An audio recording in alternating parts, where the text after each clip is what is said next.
Okay, are we back? Looks like we're back. So I had to start a new stream. My internet went down, which is frustrating because I pay a lot of money for my internet. But it's back, I think.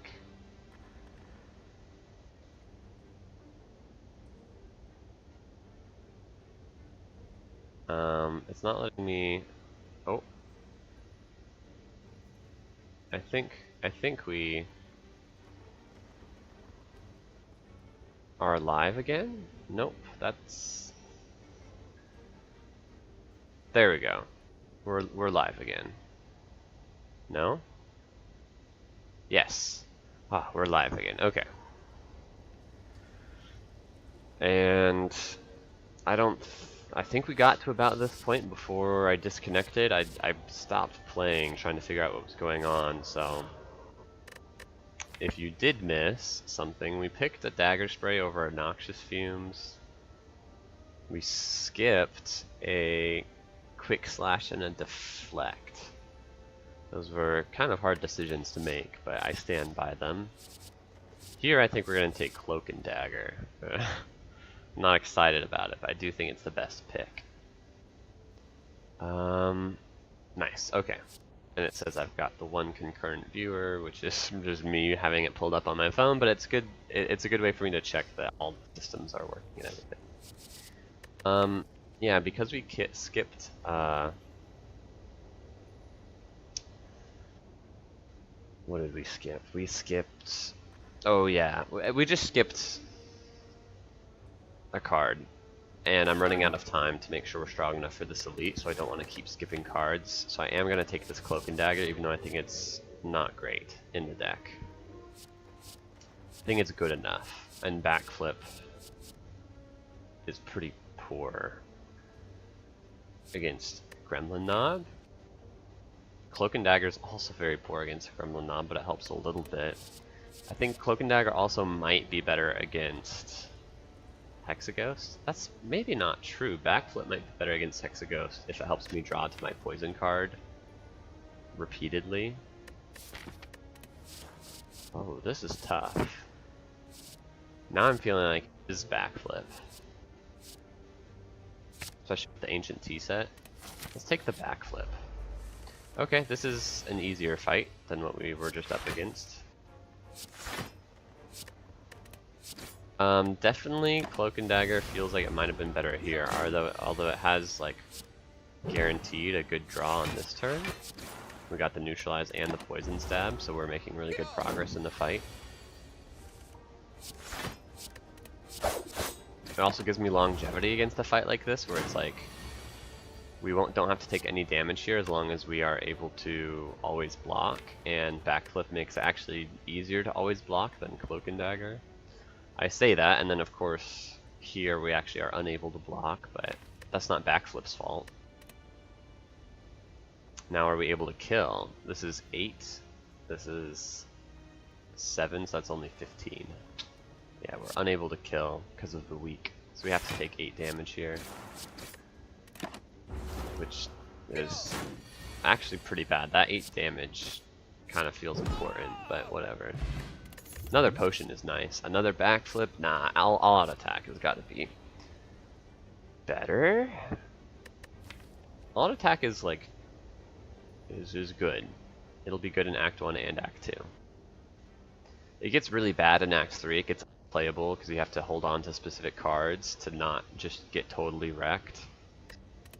And so it becomes like literally unplayable. It becomes worse than Dagger Spray in Acts 3 and 4.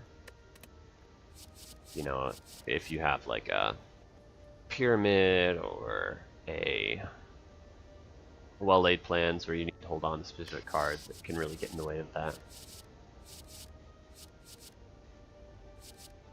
But it's good in Act 1. It's got a great upgrade also, 4 damage AoE upgrade. So we take that, and it's actually the card we upgrade here. And now we feel very powerful against any of the elites, but probably Sentries is the easiest. It's Knob. And that's okay too. This hand is not good, so we'll use the colorless potion now for a few reasons. You know, there might be skills that are useful that we don't want to play after he makes skill's bad for us. Oh no, did my Wi-Fi go down again?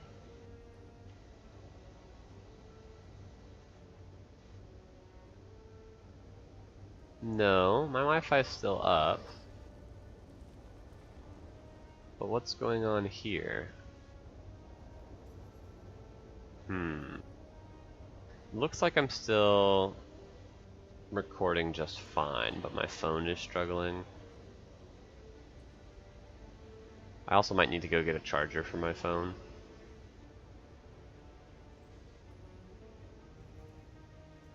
Anyway, this is definitely a colorless potion.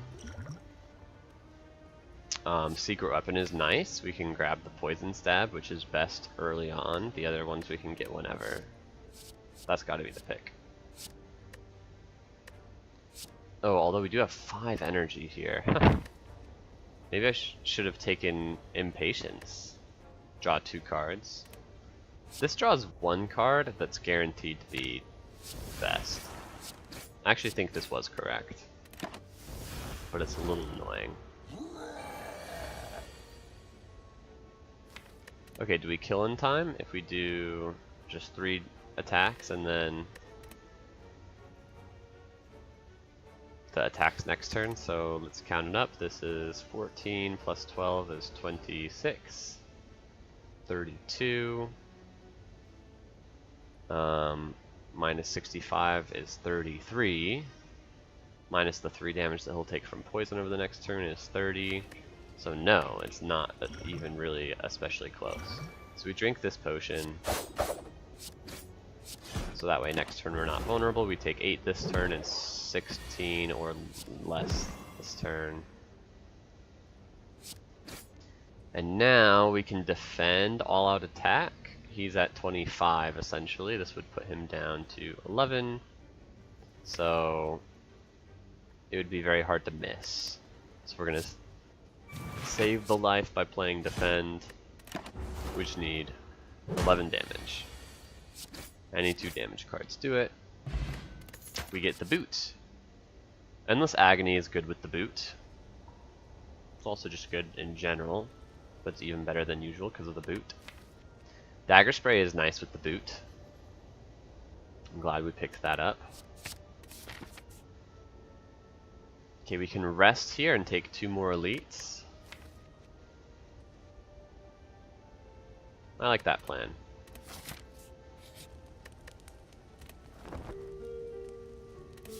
These upgrades became a lot less important because of the boot.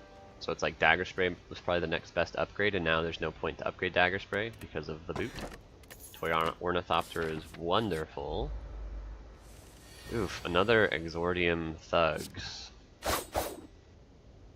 That's terrifying. Or I guess before we had Exordium Wildlife, and this one's Exordium Thugs, something like that. Well, you're attacking us for a bunch, so let's full block by doing it this way. And then 14 damage means that we don't need to hit you right now, because we might use a Endless Agony against you to get you into range of all-out attack.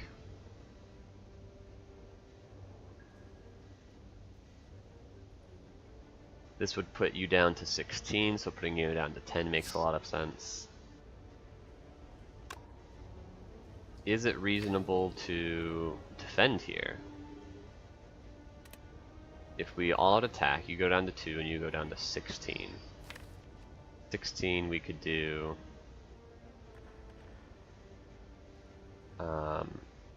we wouldn't be able to kill next turn, but he's only doing 11 next turn, so we could block out. So I think we should actually save the... Oh, but we'll be frail, so we won't be able to block out.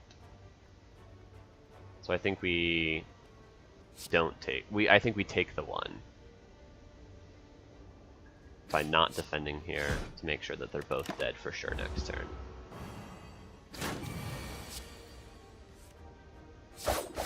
Dang, with the Dagger Spray draw we probably could have gotten away with doing it differently.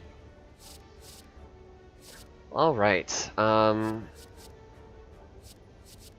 Crippling Cloud is a little bit better because of Ancient Tea Set. It's a little bit worse because of the boots. We don't have any extra sources of weak though. It's pretty good against Hexaghost. It's like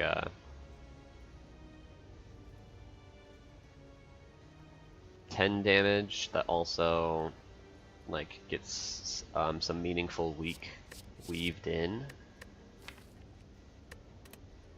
I don't usually take Crippling Cloud, but I watched Zeknar recently and he was talking up. No, I think it was Baylor Lord who was talking up the merits of Crippling Cloud in some situations, and it's feeling like this is a situation where it's pretty good with the Ancient Tea Set.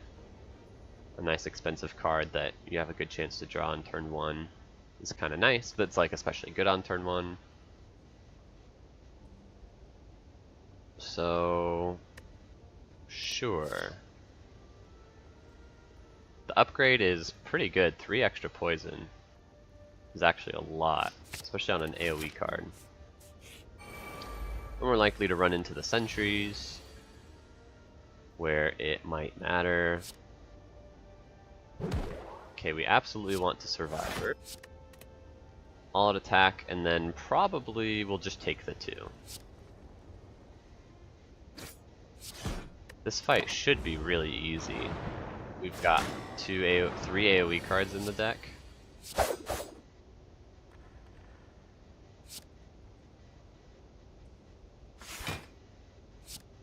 Kill him. And then just make sure this guy's dead next turn to the strike. Take another 5.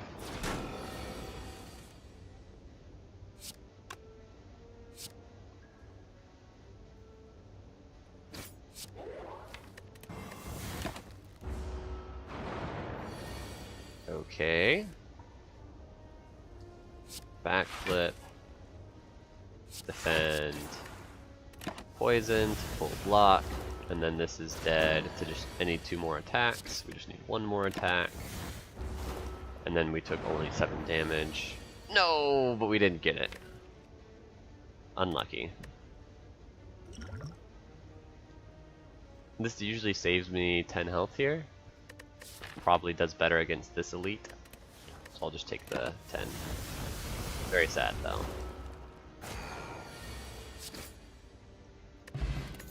Meal ticket's good. Okay, second poison stab. Kind of pairs well with the other poison stab and crippling cloud. I think we're not quite good enough against Hexaghost because this attack exhausts itself. One more card pick for Hexaghost, and now we're good. Honestly, would I sell Crippling Cloud for 51 gold? I think I might. 51 gold buys a card much better than Crippling Cloud, and this is not very good in Gremlin Knob.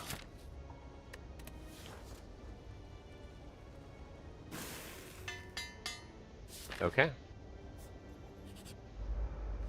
And it is Gremlin Knob. Let's use the Distilled Chaos.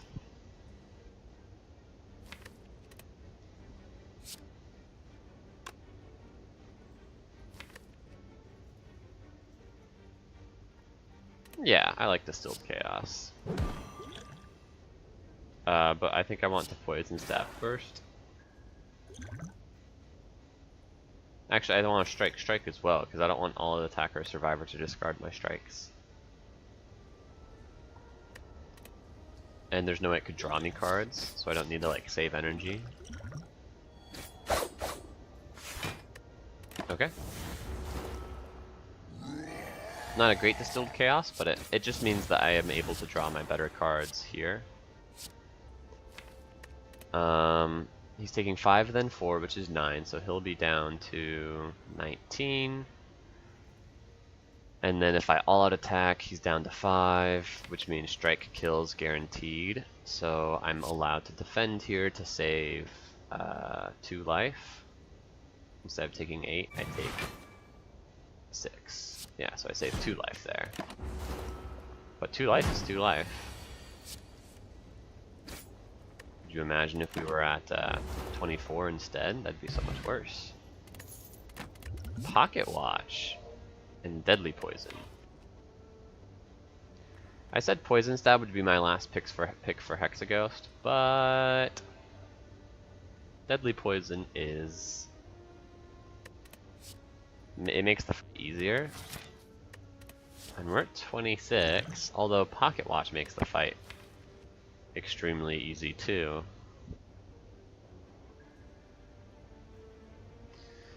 So, is Deadly Poison good for Act 2?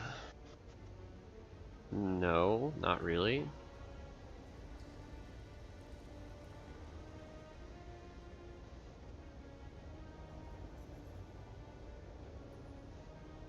This is tricky. I'm definitely glad I have the backflip plus.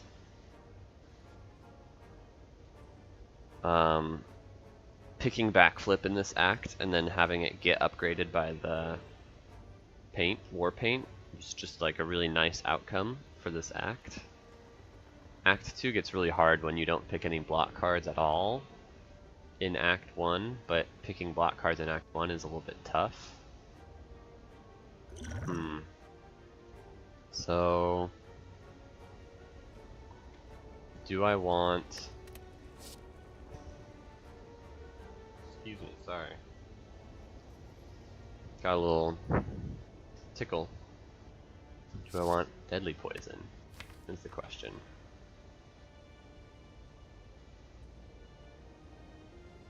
I think with Pocket Watch we can beat Hexaghost, but it's gonna be tight.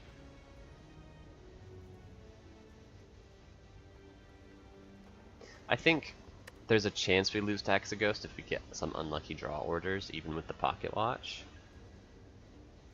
And if we take the Deadly Poison, we eliminate that chance.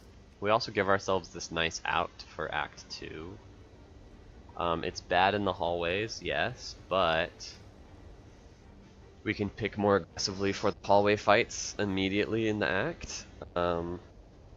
Taking things like Deflect and just more attack cards, I guess, because we make our matchup against the Act 2 boss a lot better as well. Deadly Poison helps a lot against the champ. Helps a little bit against the Collector. It doesn't really help against Bronze Automaton.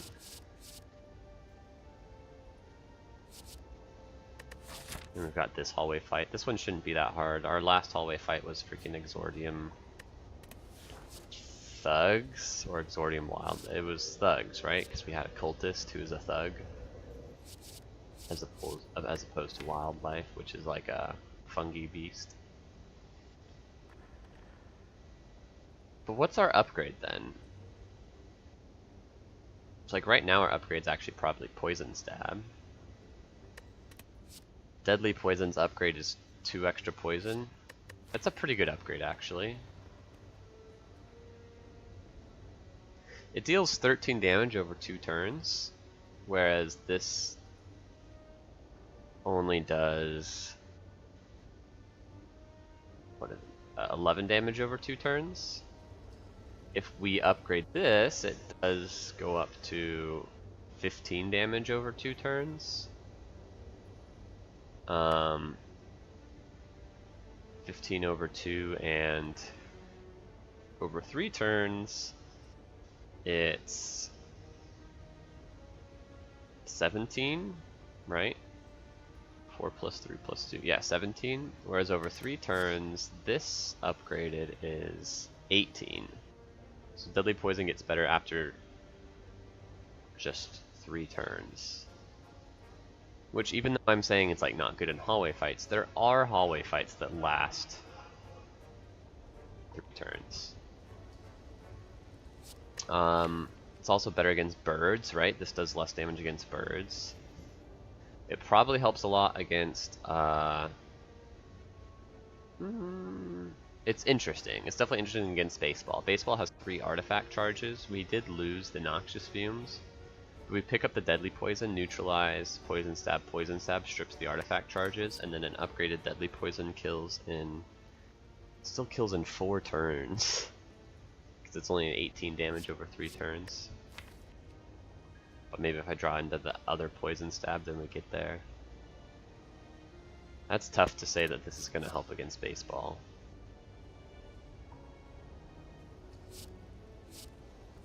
Still, we don't have to. 4 turns it just kills baseball, but like it doesn't have to kill baseball on its own. We can still like piece together damage to get through the block as well as poison.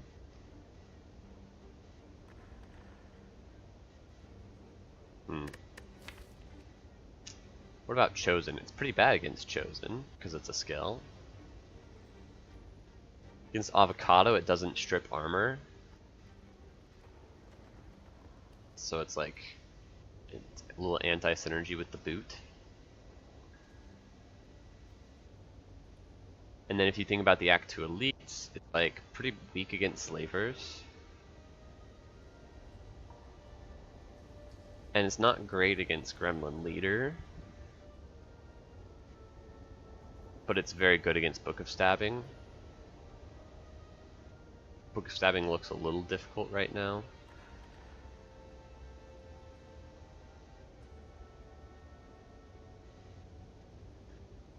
Upgrading the Poison Stab helps though. This is a very interesting decision. I think we should take it. Well, this was an easy fight.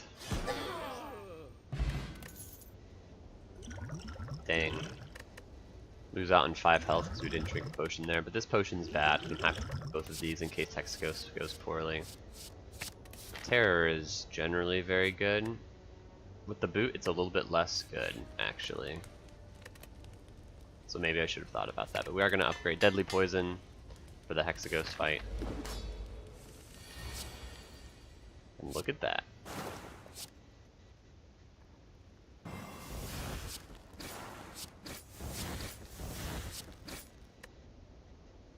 Do we want to draw more cards? Sure. Not too sad to miss out on Dagger Spray. We might drink the Colorless Potion next turn and look for block. Yep. Yeah, we can Dark Shackles.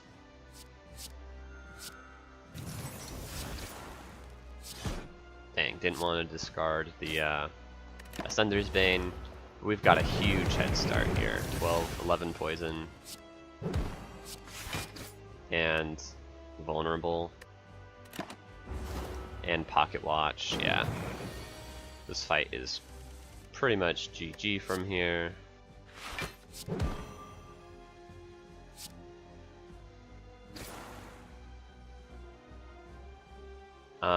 Do we want to save 2 by playing defend? Sure.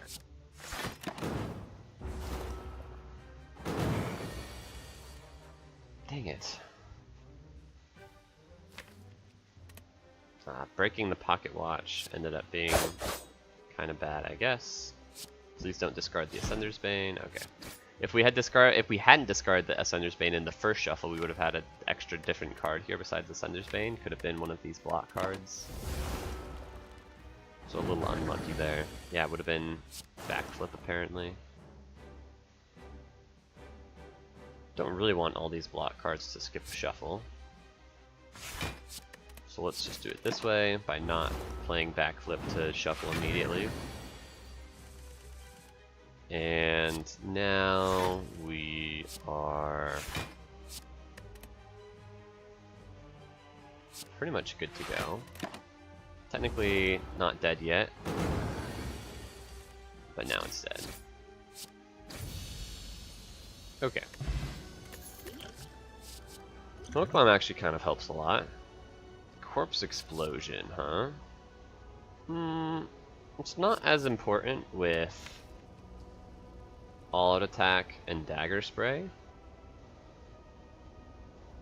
It's like kind of good with Deadly Poison Plus and Terror and these ways to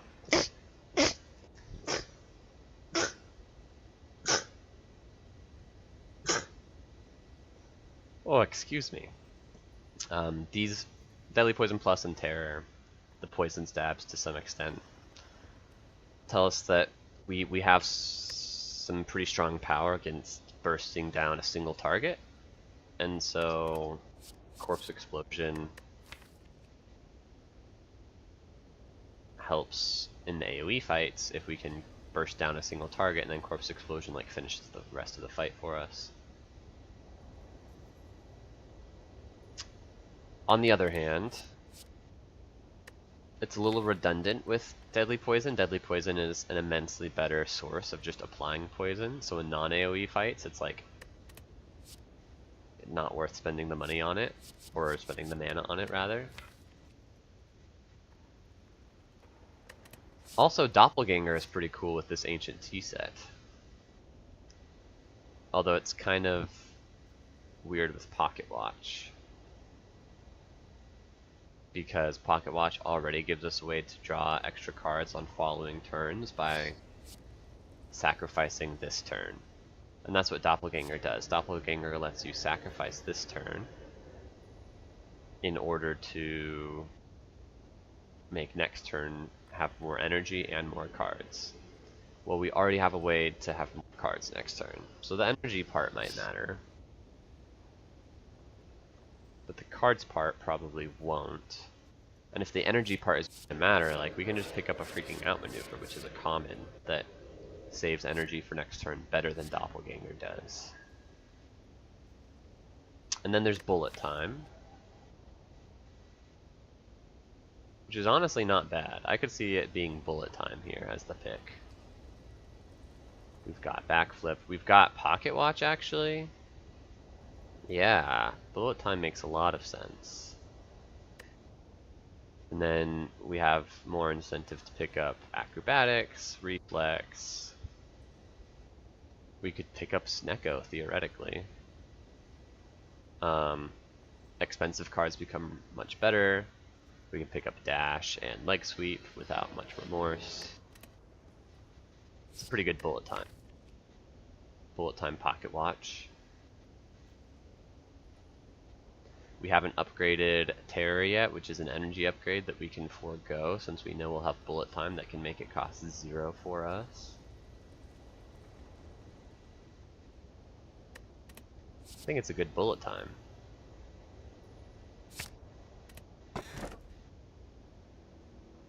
It's very good with Runic Pyramid. That's got to be the pick. Holy cow. Amazing. Okay, so now we just need to get through Act 2, and I'm feeling very strong for the late game. Pocket Watch, Runic Pyramid, Bullet Time. Jeez Louise. I'm going to take a quick break. I'll be right back.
And we're back. Okay. Something I had a nice little think on during my break was how long I stewed over this deadly poison pick, and a big reason to pick it is something I've learned more and more as I play the Spire, is that it's not just about building a good deck, it's about building a deck with a lot of options. And deadly poison gives us a very powerful option in certain fights of scaling damage single-handedly by stacking poison, solving problems that none of the other cards in the deck solve really quite as well. And so even though it might be weaker than the other cards in a lot of fights, the fact that it gives me that optionality, it gives me an out in certain circumstance, matters a lot. Okay. I'm still feeling pretty weak against hallways, and probably elites as well. I don't want to take an aggressive Act 2 path at all. Slow and steady. So, question marks are good, and we can get a lot of them right here. I can lead that into 3 question marks into an elite fire elite. Fire shop elite. Not bad. I would love to get a shop sooner. The only way to do that is right here, which is only 2 question marks and no fire before the chest.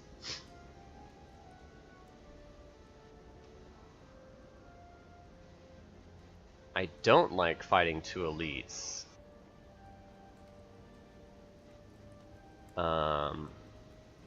But maybe we can run away from one of the fights. We've got this smoke bomb.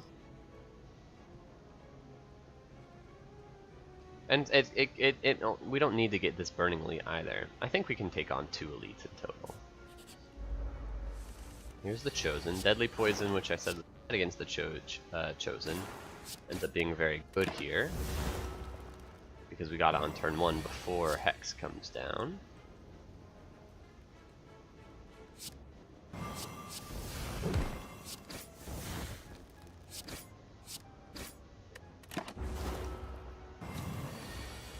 Okay. Do we have lethal? No, because she weakened us, right? So we can just take a nice calm 8-5-5 full block. And now we can deal enough damage to kill her.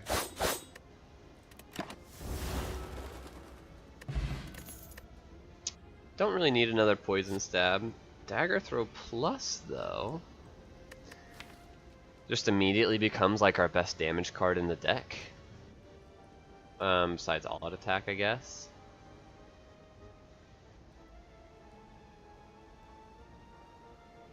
And the fact that discards actually can like help make room for Runic Pyramid, but still draws a card. Honestly, I kind of like it. Who's our boss, by the way? It is the champ. That'll be an interesting fight.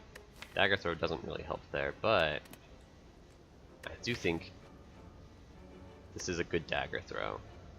It says plus on it.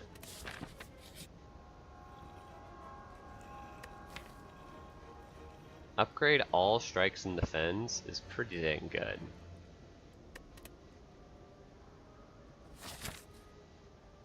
We had 1 defend already upgraded, so... Ooh. Do we want a... Yeah, we absolutely want a ritual dagger.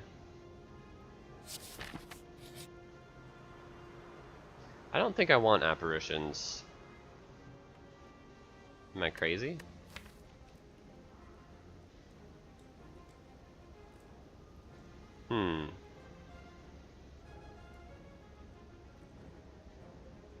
It's just that I'd really want to upgrade them because of Runic Pyramid.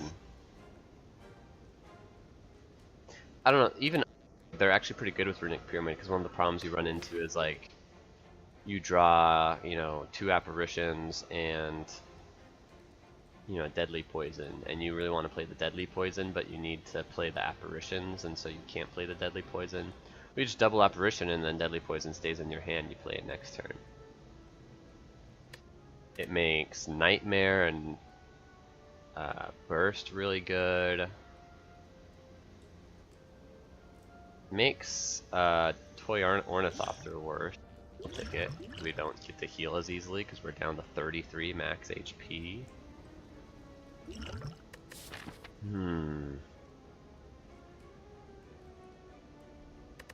We also just upgraded all of our defense, so that can be our block solution if we get like a footwork or two. I think it's a skip. I think it's a skip because of the upgraded defense. It's very close though. And because of the Toy Ornithopter meal ticket situation going on here.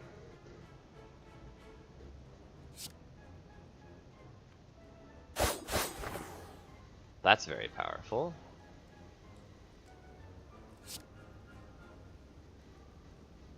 Okay, you don't deal any damage to me, and then I can put you down to the ground. Also 10, so Ritual Dagger can kill you. You are buffing.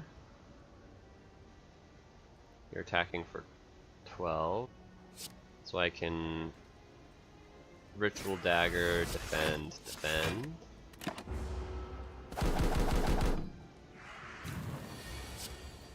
Okay, bullet time.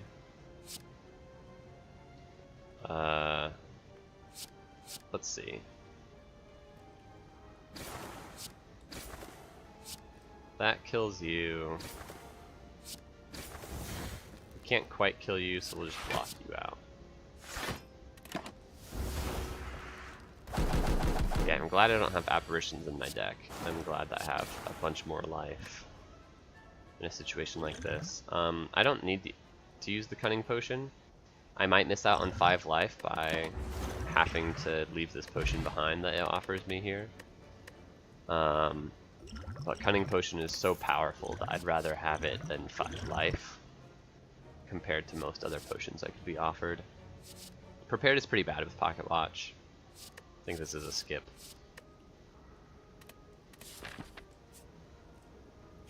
We also weren't offered a potion, by the way. Our potion chance is up to 60% now.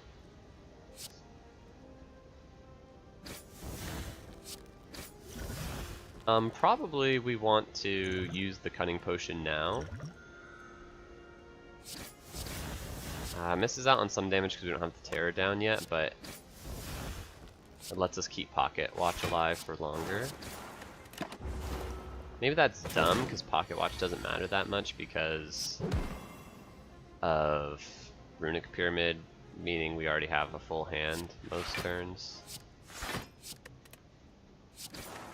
But whatever, we don't Pocket Watch here, totally fine. Backflip. Defend. Dagger throw. Take another 8. But next turn we might have lethal. Should have lethal. Better have lethal, otherwise we just have to run away.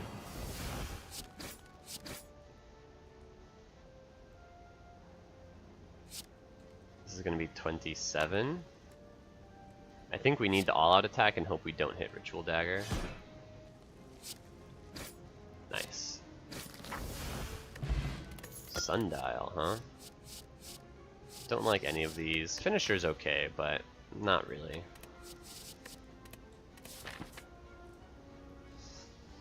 Okay, Fire Elite should be totally fine. The question is, what do we upgrade? Do we want to scale Ritual Dagger faster?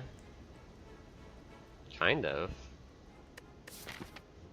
We don't have that many fights coming up.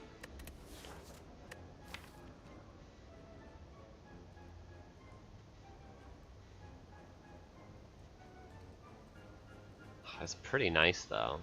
None of the other upgrades are really jumping out at me except Bullet Time. Bullet Time's a great upgrade, but we could just get it like this Fire. Not a huge deal. Yeah, let's upgrade the Ritual Dagger. Also, our potion chance is up to 70. Interesting. Okay, scary fight, but this will deal with vulnerable.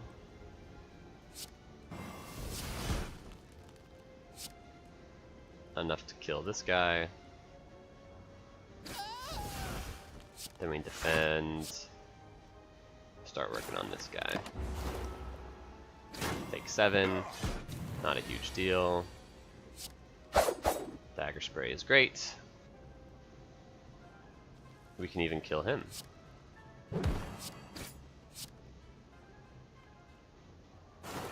Take another 8. But now we should be mostly in the clear.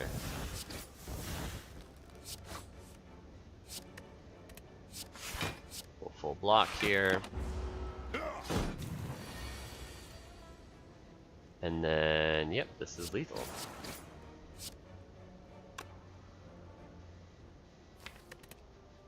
I could have incremented Sundial by 1 if I just waited one more turn. White Beast statue. Don't need well-laid plans. Catalyst, though. Oh, that's amazing. I thought about Catalyst specifically. I don't know if I mentioned this. But when I was like laboring over the Deadly Poison pick, something that finally helped tilt me in the pick for Deadly Poison, I'm like, well, it means that Catalyst can solve the late game. Just pick up a Catalyst. And there we are. There's a Catalyst. Don't want Blue Candle, that's amazing blue key there. Ooh, we can transform something? What's the worst card in our deck, I wonder? I honestly don't know. Is it still just probably Strike Plus? Yeah, it's just Strike Plus, it's fine. Sneaky Strike, probably better than Strike Plus. By the way, this question mark is guaranteed to be a fight now, so that's just worth thinking about. We'll upgrade Bullet Time now is pretty good, so we can do Backflip into Bullet Time, or Dagger Throw into Bullet Time.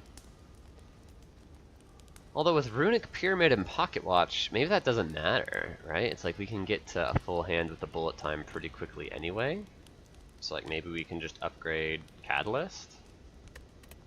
I mean, Catalyst definitely wants an upgrade, so might as well do it now. And like maybe we upgrade the Bullet Time later, but maybe not. Yeah, we get the heal there. Tori is a cool defensive card, but probably not necessary. Or Relic.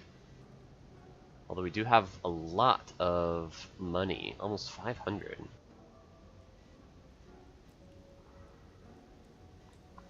Maybe just remove a card then? Remove another strike? Yeah, strikes are quite bad. With Runic Pyramid, removals are a bit more powerful. Consolidate your deck. It's only a 25 card deck.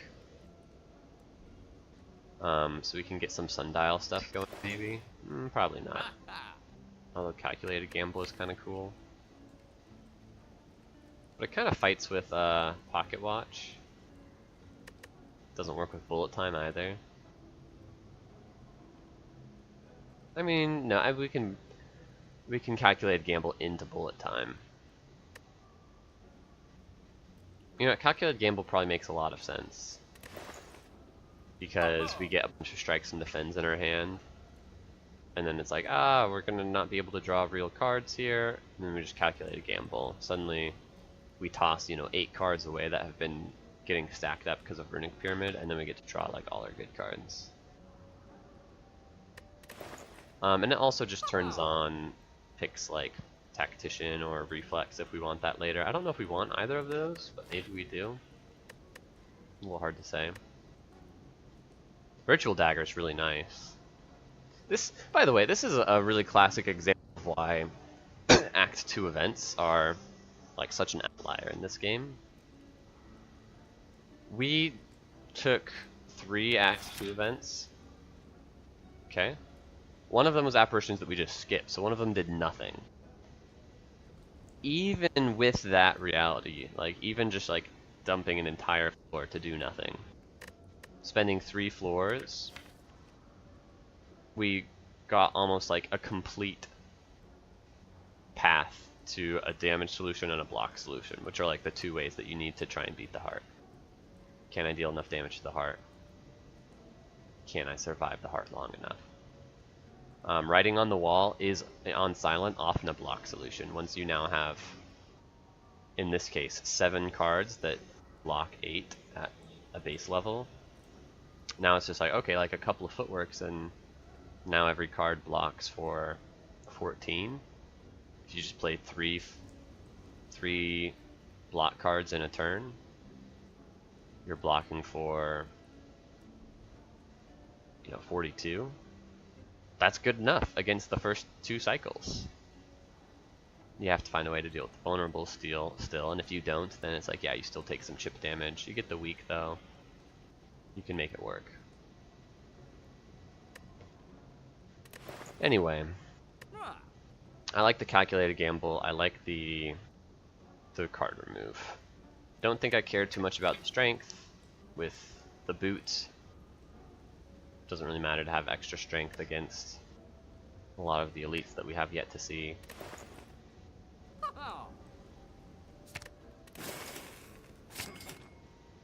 We're gonna save our money. Just go next. Tori is good. It's so expensive though. Shops we're gonna see.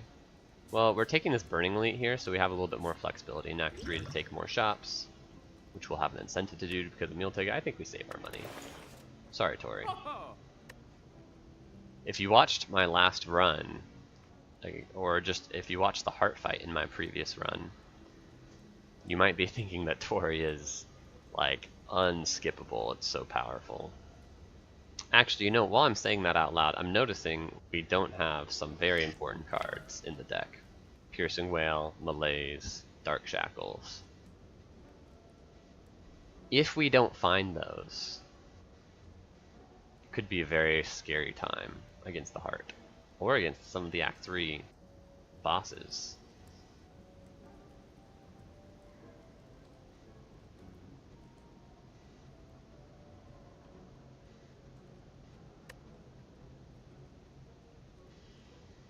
But, and like Tori actually shores that up in a lot of ways, at least against the heart.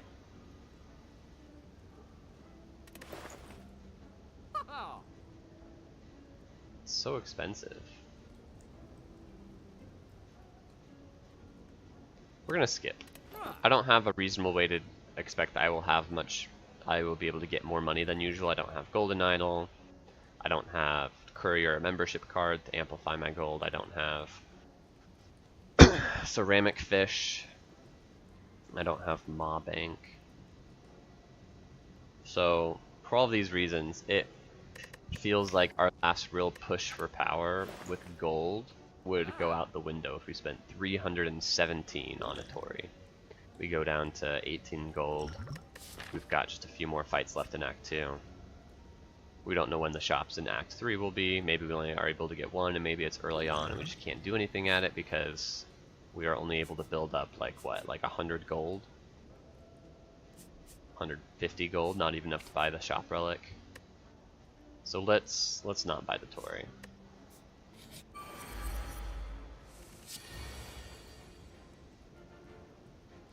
Okay, this is not really the fight I wanted to see, nor did I want it to be dealing 24 damage to me on turn 1. But we got the easiest modifier to deal with, Metallicize. The boot can even give us extra good math with the Metallicize. We should just play all these cards. We can also triple defend. Let's toss the all-out attack.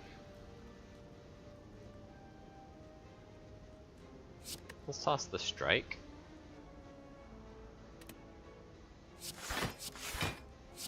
I guess it shouldn't matter because we just play all-out attack as the last card here, yeah. Okay, take none. That's good. Deadly Poison Terror.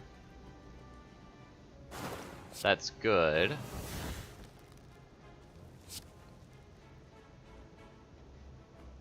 But we are taking a little bit more here. But now the Pocket Watch means the bullet time is going to play here. Yeah.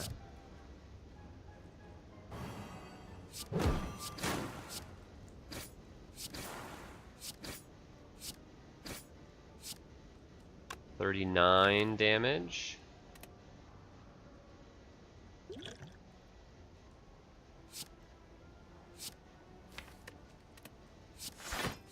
We should be able to get the Ritual Dagger.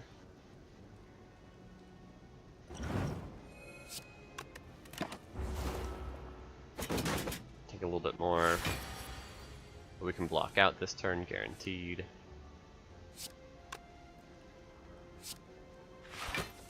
Actually not, right? That is a bit awkward. So 39. Nice. We just needed to not discard it with that, which we succeeded at. Guaranteed to get another potion here. Also, we got a shuriken. That's kind of wild. Believe it or not, I think we don't want the Grand Finale. This is an awesome Grand Finale deck, but our damage solution is just totally solved already by Ritual Dagger, Deadly Poison Catalyst. We don't need the Grand Finale. It's just going to get in the way. And do we want a Deflect? 0 cost block card, not bad. I think we take a Deflect, yeah.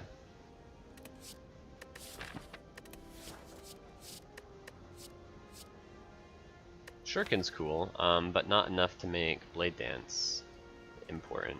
The Shuriken probably will play only a small amount.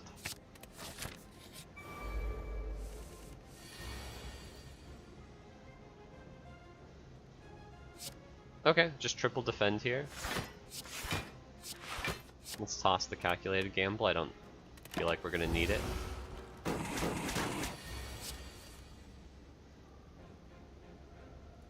Alright, and we run away. Is this the smoke bomb?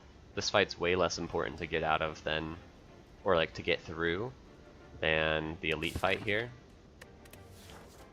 The rewards are just like one more card reward, like whoop-de-doo. I guess we can see what we draw here. Yeah, literally we're dead, right? Unless we have a kill. Which we don't. Maybe with the Flex Potion we have a kill? Dang, now we need to do the math.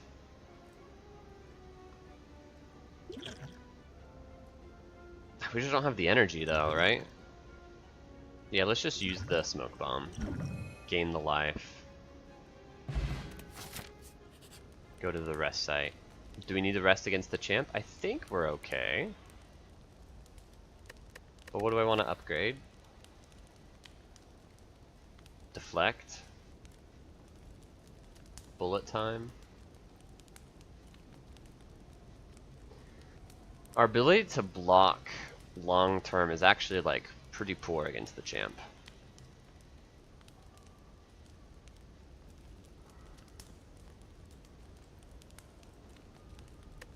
I'm gonna be scared and I'm gonna rest. We'll see if it matters. It does more than 26 damage to us. Turn 1 terror. All out attack, strike.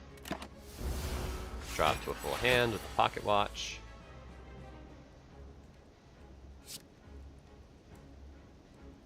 Neutralize. Backflip.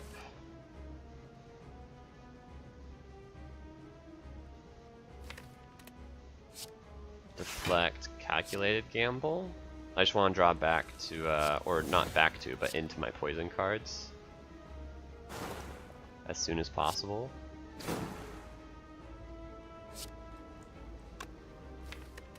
So I will play this, also proc Shuriken. I'll play this one as well, because I just want to draw my poison cards. If I can stack a little bit more poison, then the Catalyst will solve the fight. Okay, we will bullet time here, so we can play enough defend cards.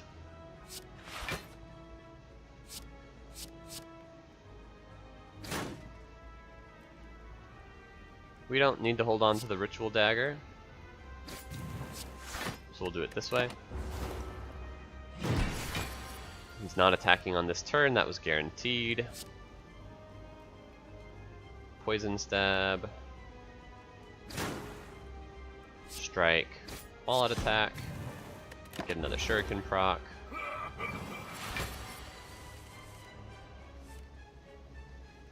Okay, we're no longer frail. We also got the sundial proc, which is pretty cool.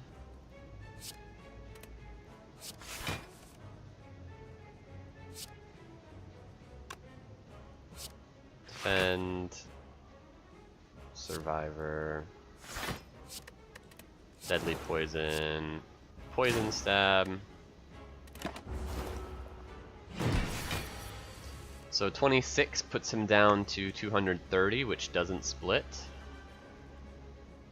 That gives us 10 damage of wiggle room, so we can safely do this without splitting him.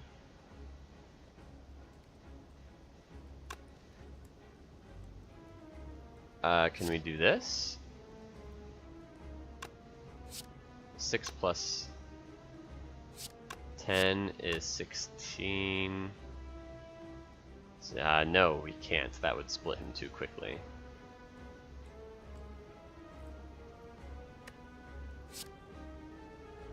So maybe we just neutralize, double defend. Yeah, I like that.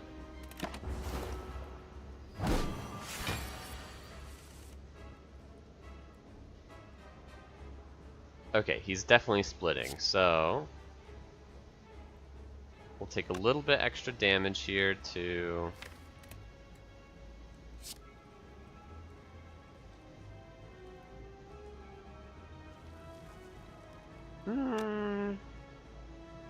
probably unnecessary.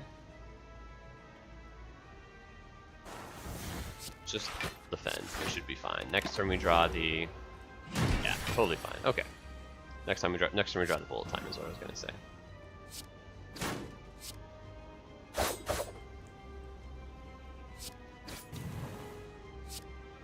52, are we going to be able to do that this turn, or should we just wait until next turn? Might as well just do it next turn.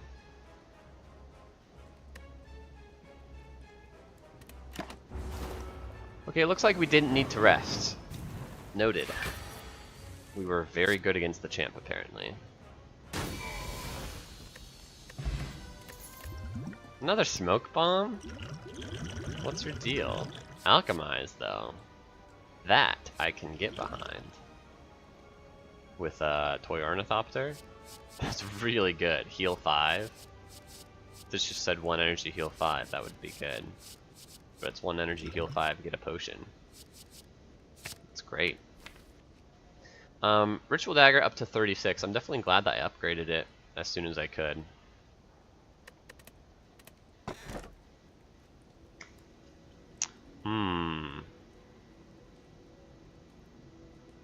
Energy is a bit of a problem. However, Philosopher's Stone is really bad.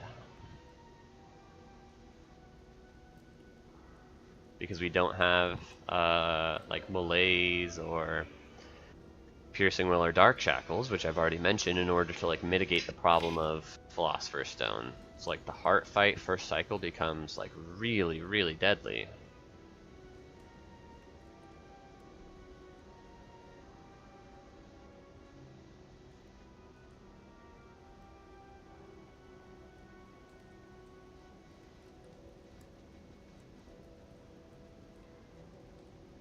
And all the other fights just get much harder, too.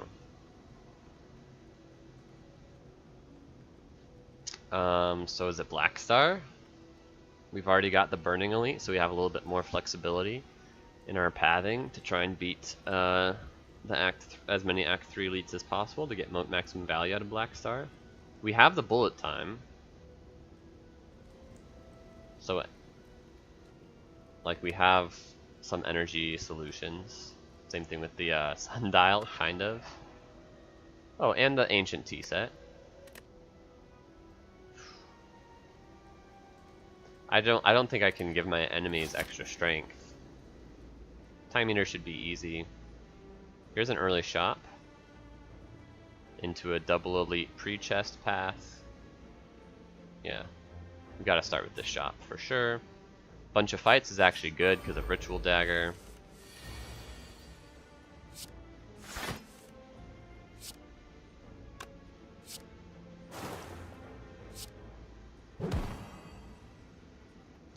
Catalyst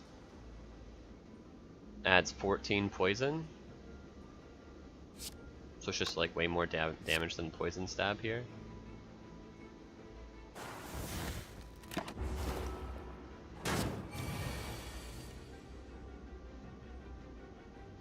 We can discard Smoke Bomb. I don't really want to run away from fights.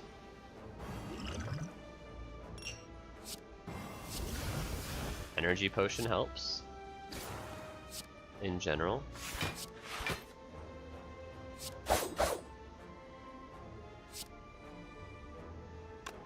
Just end turn here. We really want to find our Ritual Dagger.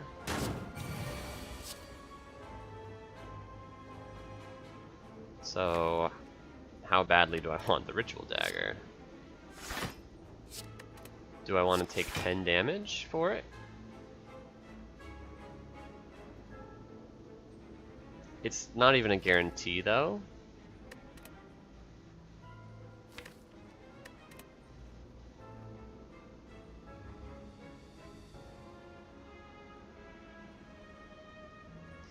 This is tough. There's the other question if I wanna... Oh, I definitely wanna... Yeah, we're guaranteed to get a potion, so we should definitely drink a potion.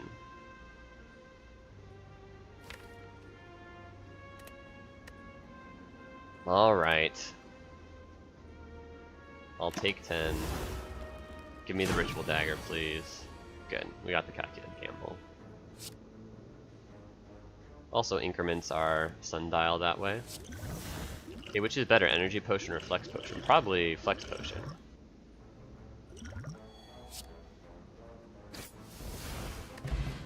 Strength Potion, okay.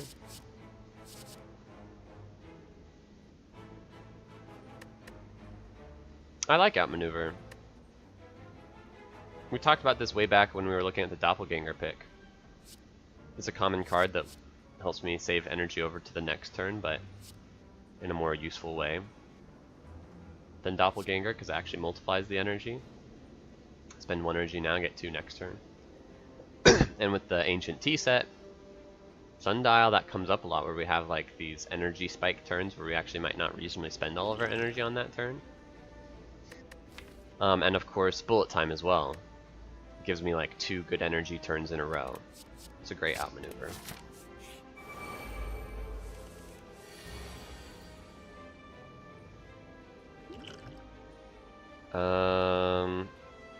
We can't kill all of them. Right? 5 would be 19, yeah. There's just, they have too much health split among all of them.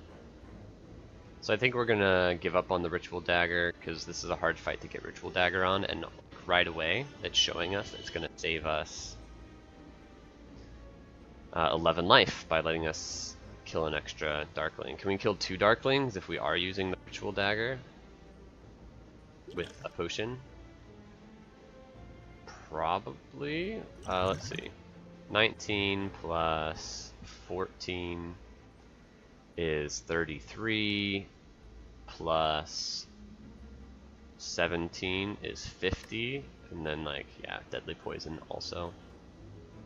Okay.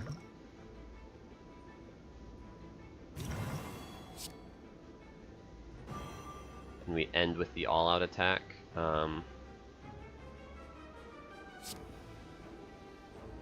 I guess we'll leave the middle one alive because it deals the least damage in general, because it can't multi-attack on the next turn. Half to Deadly Poison, yep. So we take 3 here.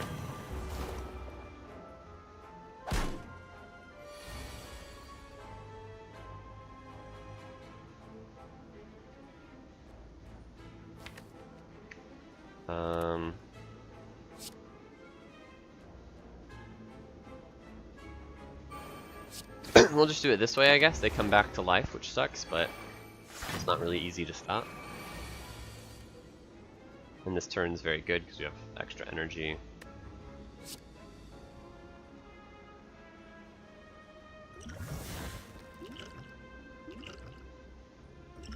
Poison Potion.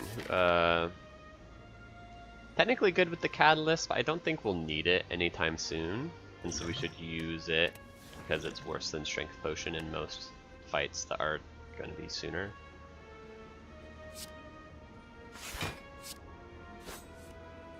We don't need strike.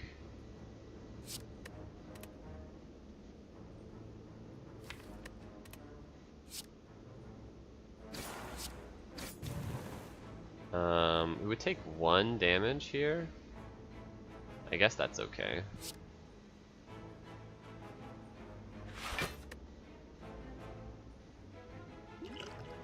I want to make sure I can kill you next turn because you're probably multi-attacking for a lot. Yep. So, do we have lethal? Feels close.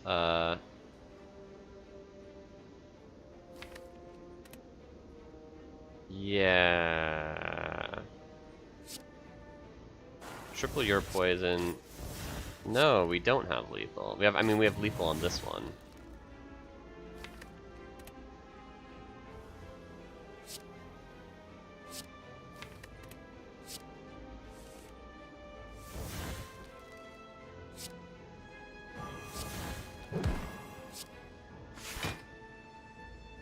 Take another 1 damage to make sure we have a defend for next turn.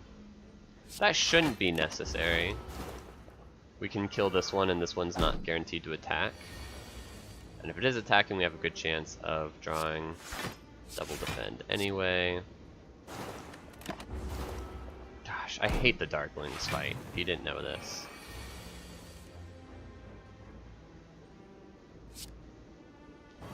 Okay, let's get out of here. This should be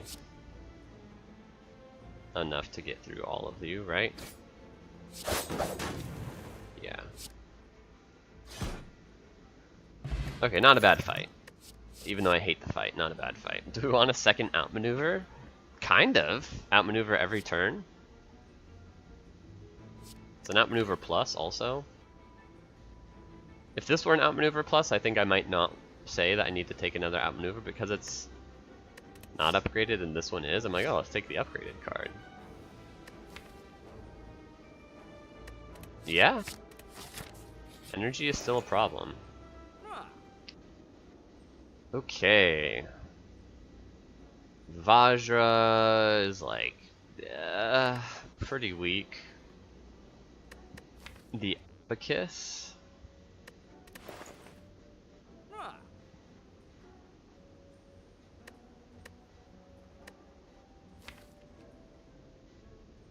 Our deck's getting pretty big, but Calculated Gamble can cycle through it pretty quick. I definitely like removing a strike. I do like the Noxious Fumes as well.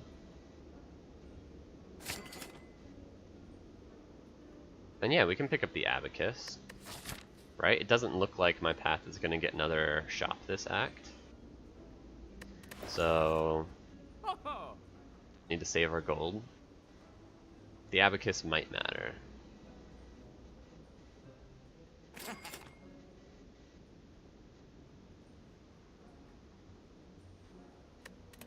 Okay. I was thinking about buying the Acrobatics for just more deck cycling with the Abacus, but I decided not to.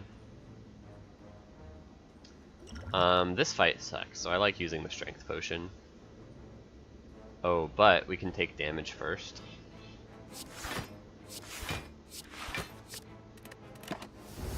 Take 3 here, and then we can Strength Potion.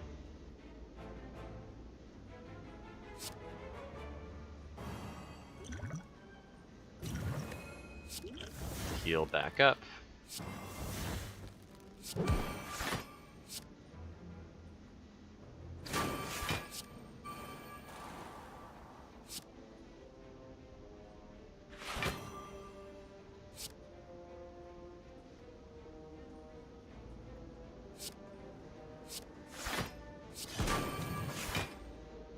Perfect.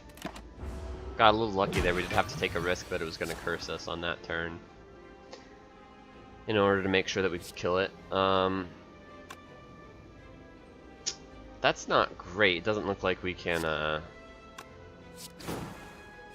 kill it this turn with dagger. Oh, but nice. We just make it deal a smaller amount of damage to us.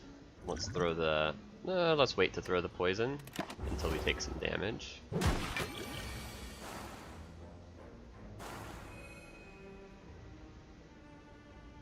Do we have lethal yet? 66? Not yet.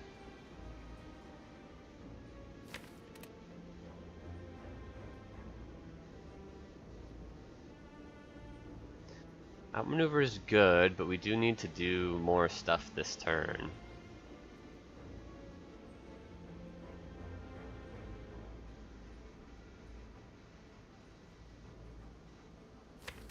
Probably defend, calculated gamble.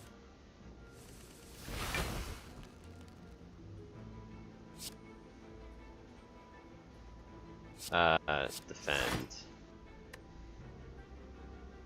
Deflect to just draw as many cards as possible. Since we have bullet time, we want a full hand. Okay.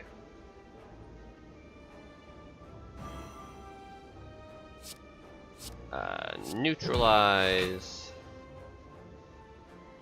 Dang, I kind of want to leave its intent on this.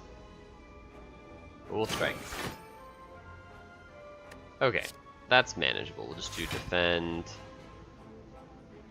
survivor, deadly poison, outmaneuver. Take a little bit.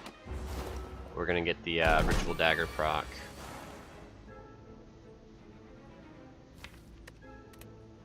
Well, we'll get it next turn. Take another 4 here. It's fine.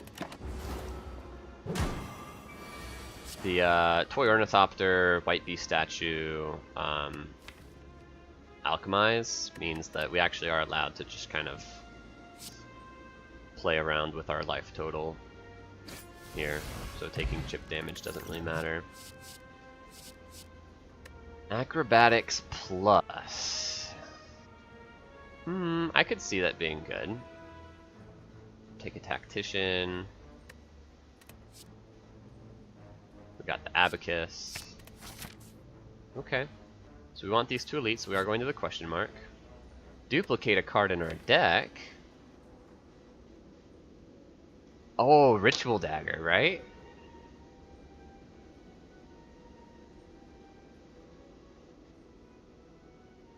Oh man, what an interesting time.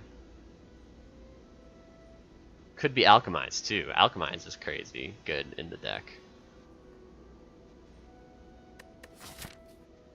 I think it's Ritual Dagger though.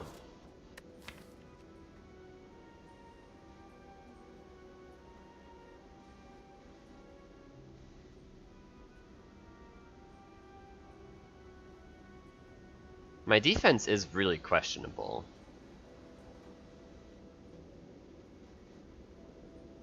Suddenly, I'm up to like a 31 card deck that has 1, 2, 3, 4, 5, 6, 7, 8 block cards.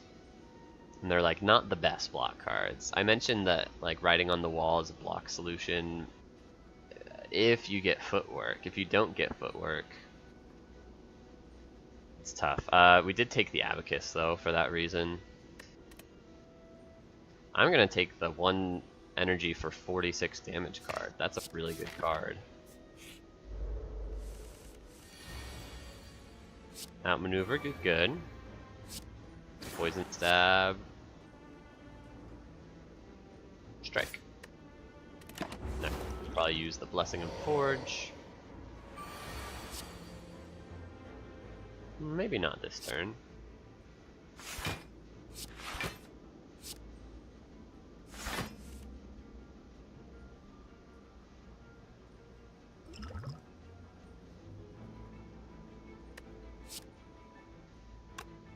Definitely want a deadly poison. Definitely want a double endless agony.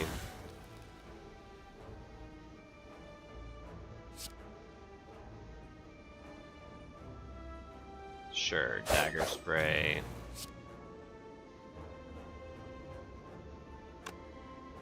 And then I guess just wait, because we're going to bullet time, terror, blessing the forge, just punch him next turn. And we are only drawing 5. Is this lethal? 47 goes up to... Well, 48 would go up to 64, right? So this is about that much. Yeah, it's not lethal.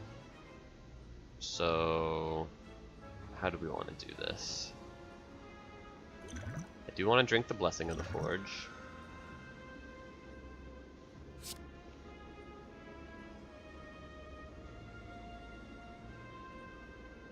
Terror.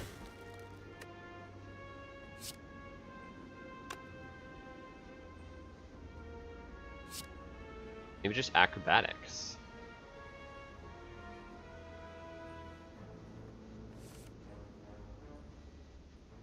Okay, toss a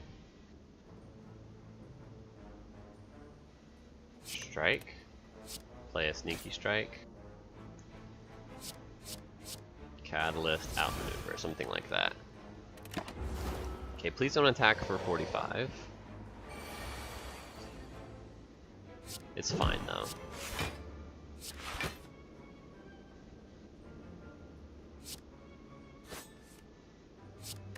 Okay, it's actually fine. We take 2, and then we kill next turn. Oh, this is 70. It's a lot more than I thought. What's 48 plus 24? It's 72.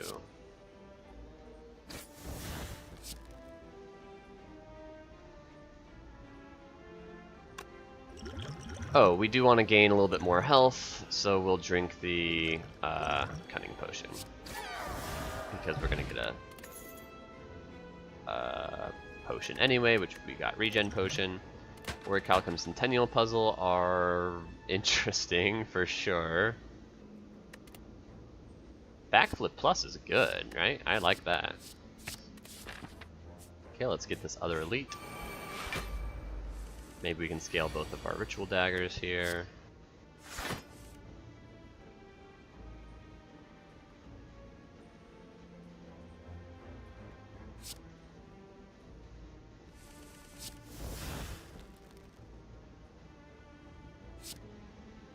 We're attacking for 22, so we could just like double block.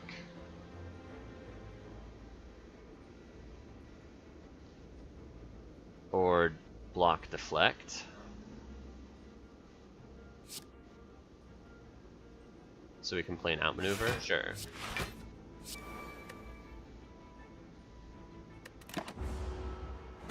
Oh, I should have played these Endless Agonies. Centennial Puzzle means we're taking extra damage. Okay. This is at 95. I can't kill it, huh? So let's kill one of you. Let's Endless Agony you up so we can Survivor.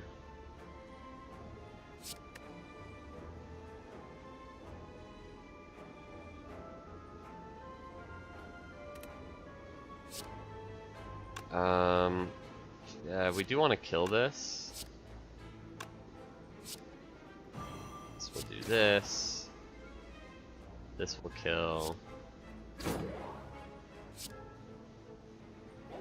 We do want to block. Okay.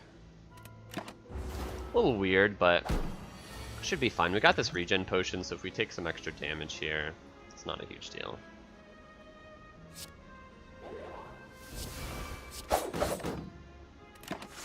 Yeah, we take a bunch here, but then we just regen potion, get it back.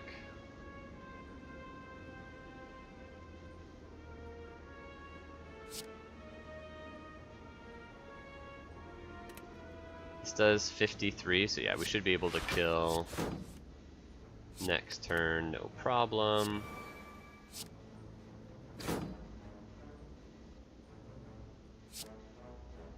We'll do it this way.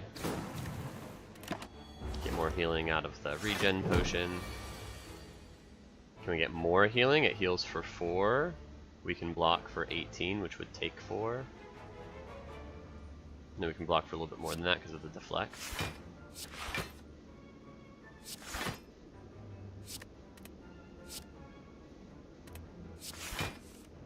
Even more than that because of the neutralize. Alchemize.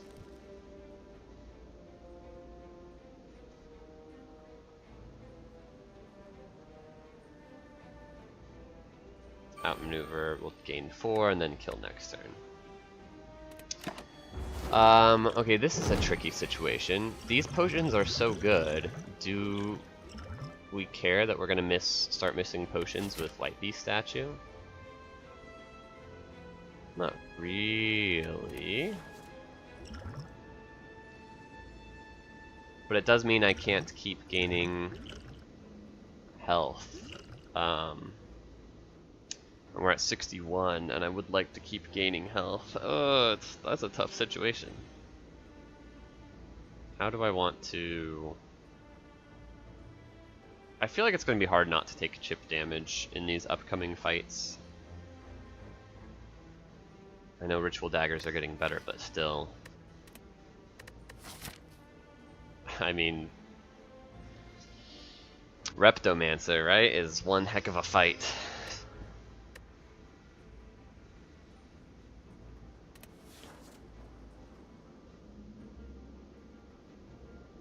But we can use Duplication Potion to, like, make that fight easier on ourselves. We're just missing out on one potion here. We're not saying we have to save these for the rest of the act. Let's just save them for the elite fight. Since I'm saying I'm worried about taking chip damage in the elite fight, let's just save the Duplication Potion to kill a Reptomancer with a Ritual Dagger on a vulnerable Reptomancer. Seems much easier. Lose out on a little bit of health now. Although, we can keep doing the same thing, right? We can actually still block out. And gain 3 more life with the regen and just kill next turn. Do a little bit of damage to make sure it is dead next turn to the Ritual Dagger.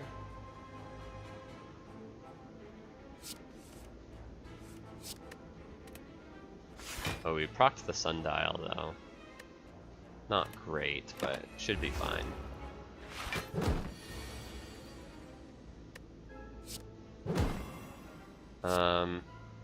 Can we block out? Yes. So we'll heal to full anyway. And now we Ritual Dagger. Blessing of the Forge sucks. Just leave that behind. Fight this elite. It is Reptomancer.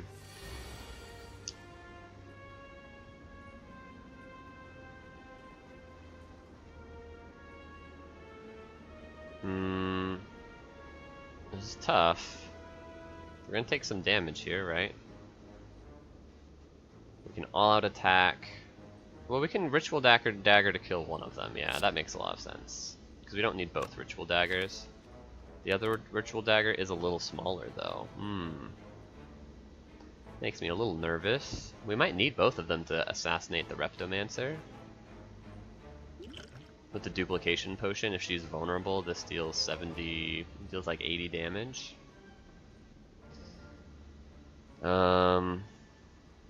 Which...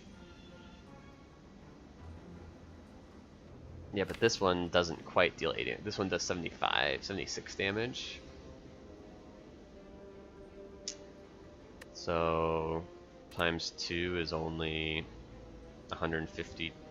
That should be enough to kill her, though. So we can use this Ritual Dagger. Although, we've got Orichalcum, so it's not that important that we kill both daggers.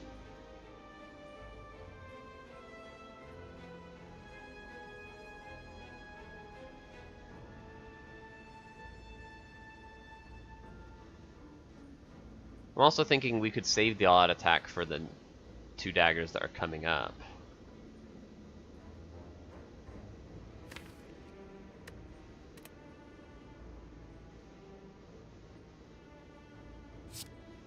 Okay, so something like Ritual Dagger, Noxious Fumes, Strike. We drop to a full hand, actually for a couple of reasons, pocket watch and whatever. And now we kill all the daggers. We make her weak. Do we actually kill all the daggers? Yes. With the all-out attack. Triple defend. All-out attack. Take 1. She's summoning again. Or we'll draw a bunch of cards next turn. Gosh, you know what I would really like is an Art of War. That would be cool. Okay, this can deal 12 to everything, so we just need to deal a little bit more to...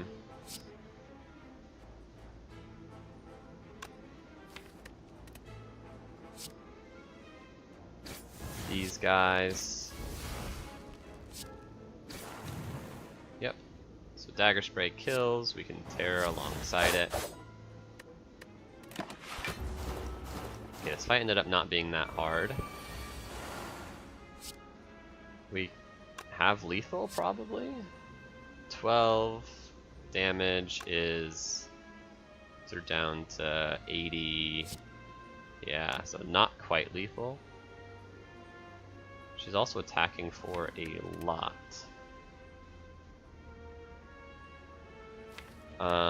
Dagger Throw, though, is quite a bit more than Poison Stab. We have 2 strength, so it's 14 damage, which is 21. Which puts this down to 74, which would be lethal. So we just need to do it like this.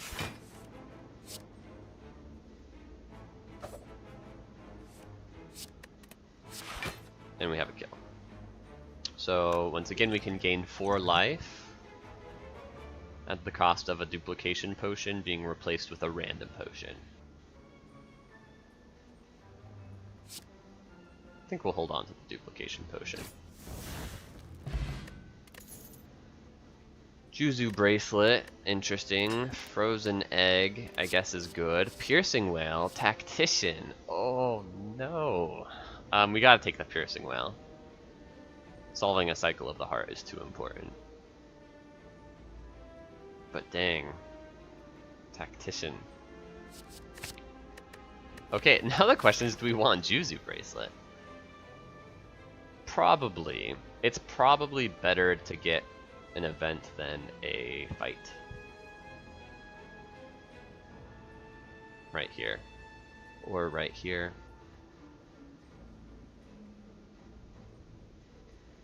This is interesting. I might need to look up some Act 3 event shenanigans, because there's like some floor limitations. It might be that on Mind Bloom... No, that wouldn't matter, because if we see Mind Bloom, I don't care if it's offering me the 999 gold or not. I'm always going to fight an Act 1 boss. So that shouldn't matter. So Winding Hall sucks, but Falling should be great. And then all the other ones tend to be good. Maui Head, I don't know if we're eligible. I think we're not. Those are the only ones that are kind of like weird as to whether or not they're good. Most of the other ones are just like undeniably good. Orb Walkers would be insane. Mind Bloom would be insanely good. Tesseract would be good, probably better than a fight. So yeah, I think we take the Juzu Bracelet. We get to take Letter Opener, that's cool. Doesn't matter too much, but it's cool. We'll go here, because if this elite fight is hard, we want to do it before the hallway fights, rather than doing this hallway fight and then fighting a hard elite where we have to use a potion, because then we have less time to get the potions back, because we already burned one of the hallway fight. So let's do the question mark first. Nice, it's Orb Walkers. I said this one would be amazing. This was probably my top pick, because it lets us scale both Ritual Daggers and it gives us a rare relic. Now it only lets us scale both Ritual Daggers if we can land them, which is easier said than done.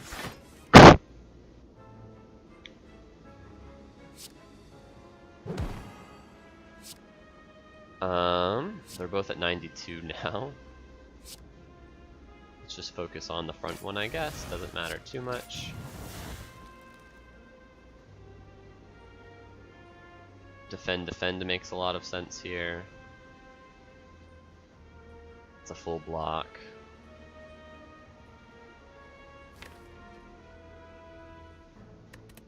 Yeah. Letter opener procs. So Ritual Dagger,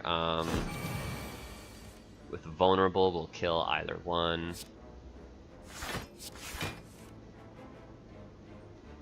Without it, Dagger Spray still helps a lot.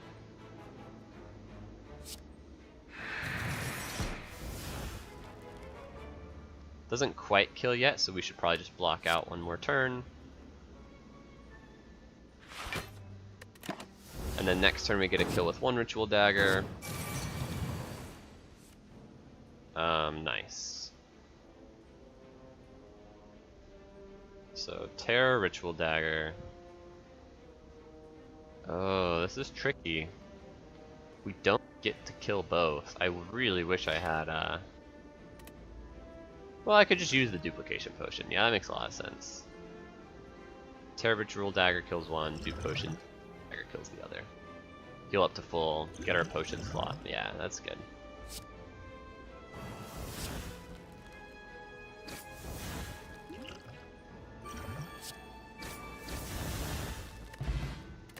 Lizard Tail is good. It's really good. These are not. Okay. Another elite fight. Giant head. This is not a great fight, but it shouldn't be too bad. We could use Cultist Potion in this fight.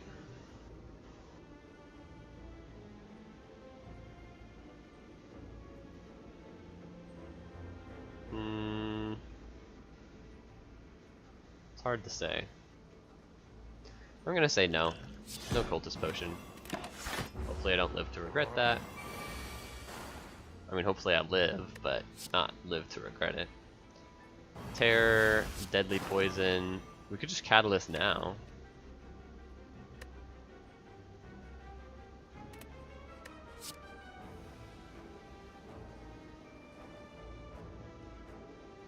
You know, the fact that I'm considering Catalyst now is making me feel a lot more nervous about this fight. I'm realizing that it's like 500 health is actually pretty hard for this deck. And blocking the turns that are coming up is really hard for this deck. So let's use the Cultist Potion now.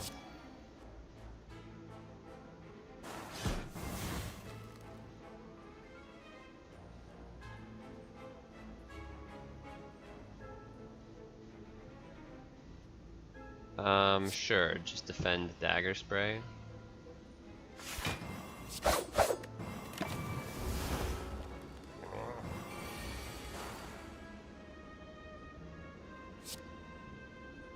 Deflect Backflip.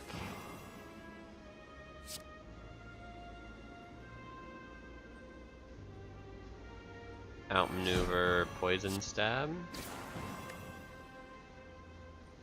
Okay, take a little bit here. And he's now attacking for a ton, but we can start with defend, backflip. Maybe we save the Ritual Daggers.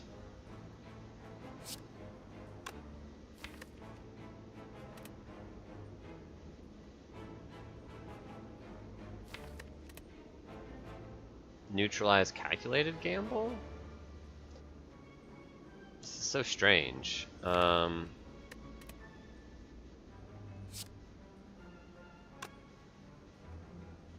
think we'd Bullet Time, defend,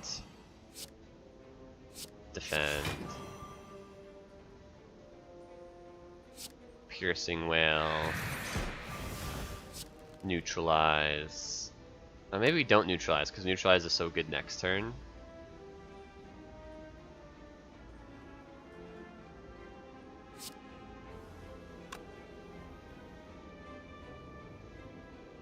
How close to lethal are we? Not close enough, right?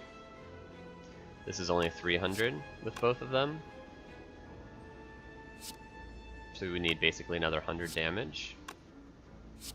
This is 12, this is 26. We need basically another 70 damage. Yeah, that's not gonna happen. But it might mean that we should spend the neutralize now while it... I don't know if that makes sense. We could get an extra strength. 10% damage is like an extra 10 damage. So it's actually really close, right? We have lethal with the poison, but not like with the ritual dagger. So I think we go...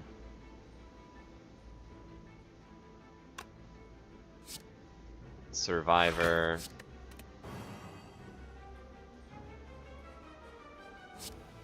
Strike. Ritual dagger. And next turn we kill it with this ritual dagger. Probably.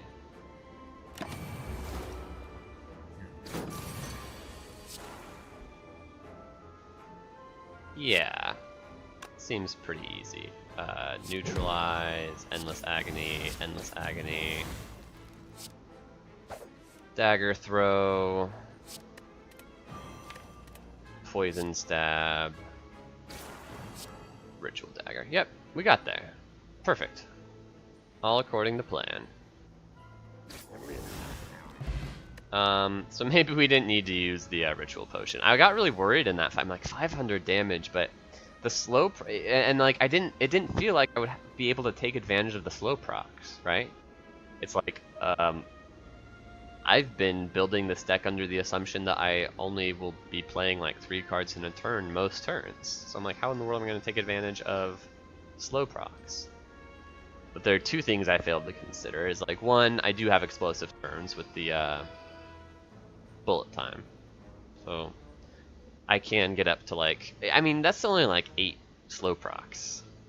So maybe that's not what I really failed to consider. What I really failed to consider is that on a card that is already dealing 90 damage with, in this case, 99 damage, right? This now, I mean, this just got upgraded, but let's just say it deals 100 damage with vulnerable. Every slow proc is 10 damage. Which is way more than slow procs usually do. Anyway, Nunchaku and Akabeko are nice. Nunchaku might be... No, they're both just nice. Nunchaku feels like it might be important because it's an energy relic and we're definitely energy hungry since we took Black Star Runic Pyramid. But again, our deck doesn't have a strong way to take advantage of it, so this will just be like 1 extra energy every once in a while on a turn that's difficult for me to really plan around. Needs Ice Plus. Just skip. But they're not bad relics. Definitely this makes us stronger rather than not.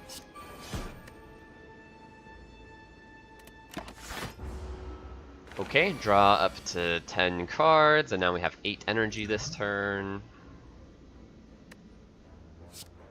Neutralize. Deflect, dagger throw. Don't really need the noxious fumes. Oh, dang it. Some bad order there.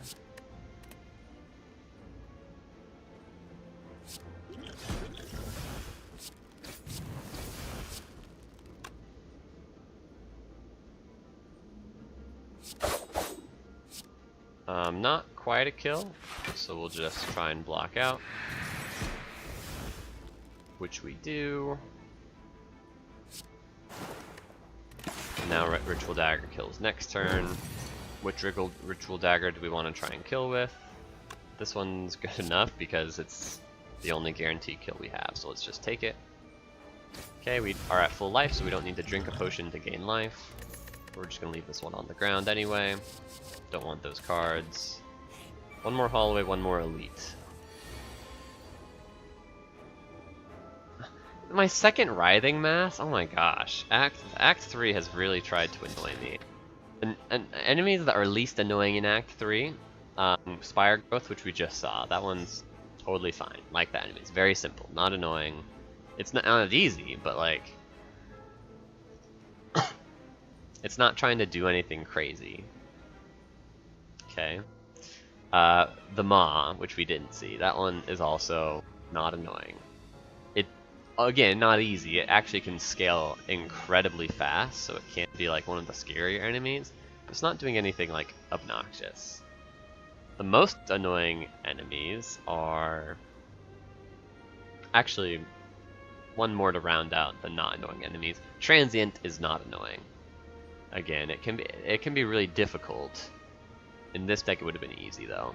But it's also just so straightforward. It's like, alright, just attack for as much as I can every turn. Or my attack falls short, hopefully my block makes up the difference, but ultimately as long as my output is good and consistent, we'll win.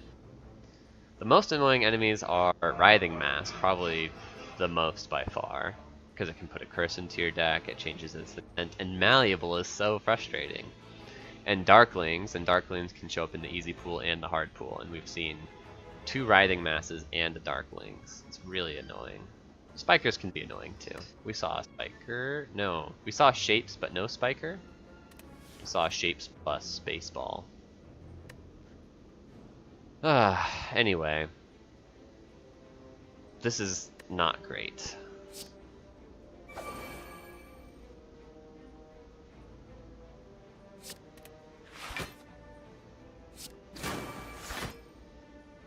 I guess we take a bunch.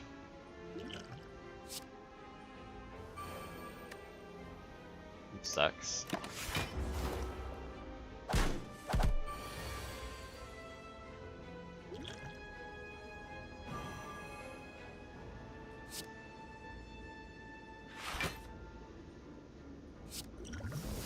That's good.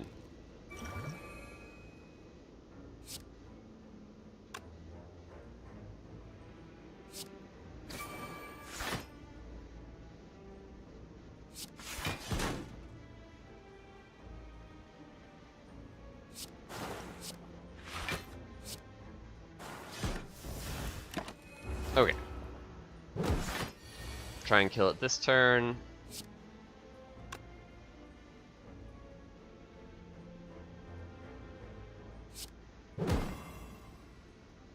Or just block this turn, yeah.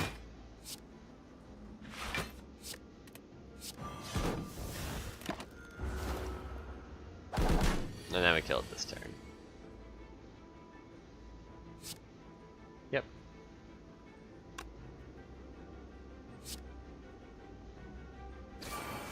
Do that just to get one more Nunchaku roll. And then Ritual Dagger. Although, I guess we can heal a little bit more if we wait one more turn. Basically at full now.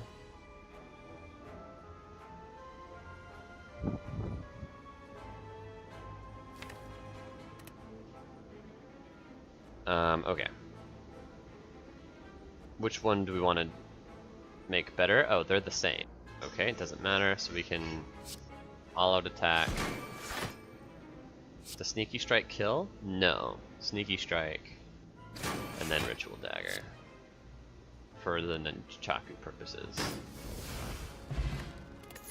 Flux Potion is good. We don't need these cards, I don't think. Still never found the block solution. Crippling Cloud. The weak is kind of nice, actually. As is the poison. The artifact strip. I could see it being a Crippling Cloud. The 7 is upgraded, right? So the 7 poison helps get the catalyst off to a better start, rather than having to wait around for a second deadly poison in the second shuffle. And then getting the perma weak is nice, right? Our access to weak is very, very limited, and weakness matters a lot at this stage of the game. Crazy. Hello, sir.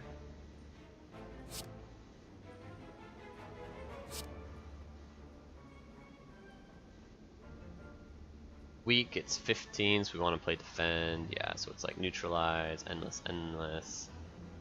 Defend, we still have an energy left to slip the terror in.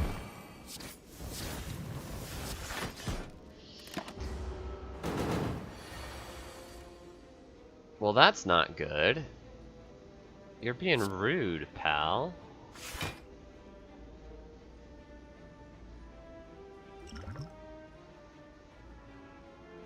3, 6, 8. We could just draw 2 with this to try and probably save it to heal after we take this big punch in the face.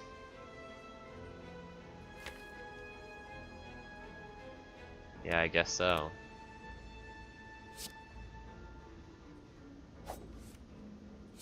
Sucks. Dang it, deflect even wasn't even good.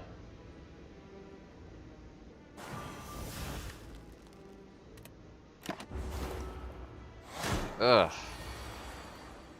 So bad.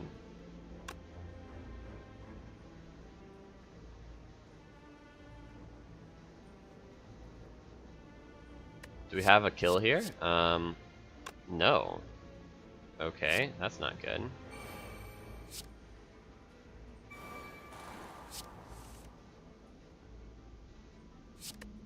We should be able to block. Okay. That's good. We have 3 energy next turn, yeah.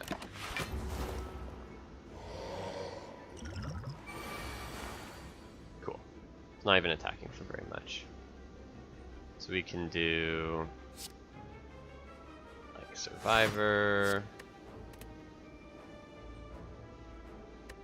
Sneaky Strike, Backflip, Deadly Poison, Swift Potion,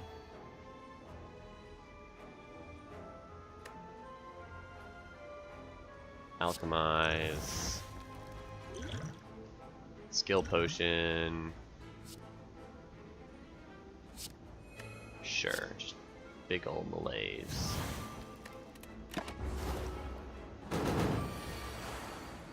Okay, we can kill it this turn. I guess we should.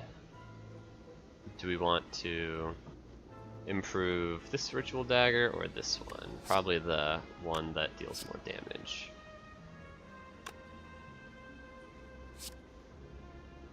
We can wrap Nunchaku around, maybe. I don't really want to worry about that. Maybe I should worry about that.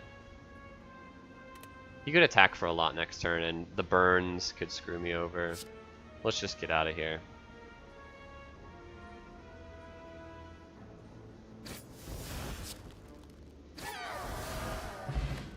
Pantograph, nice. The damage we took doesn't even matter. Oddly Smooth Stone is nice. I was complaining about no footworks, which means no dexterity scaling.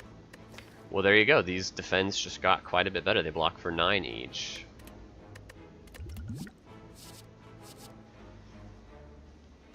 Blur, huh? Save some block over. Kind of makes a lot of sense with the bullet time.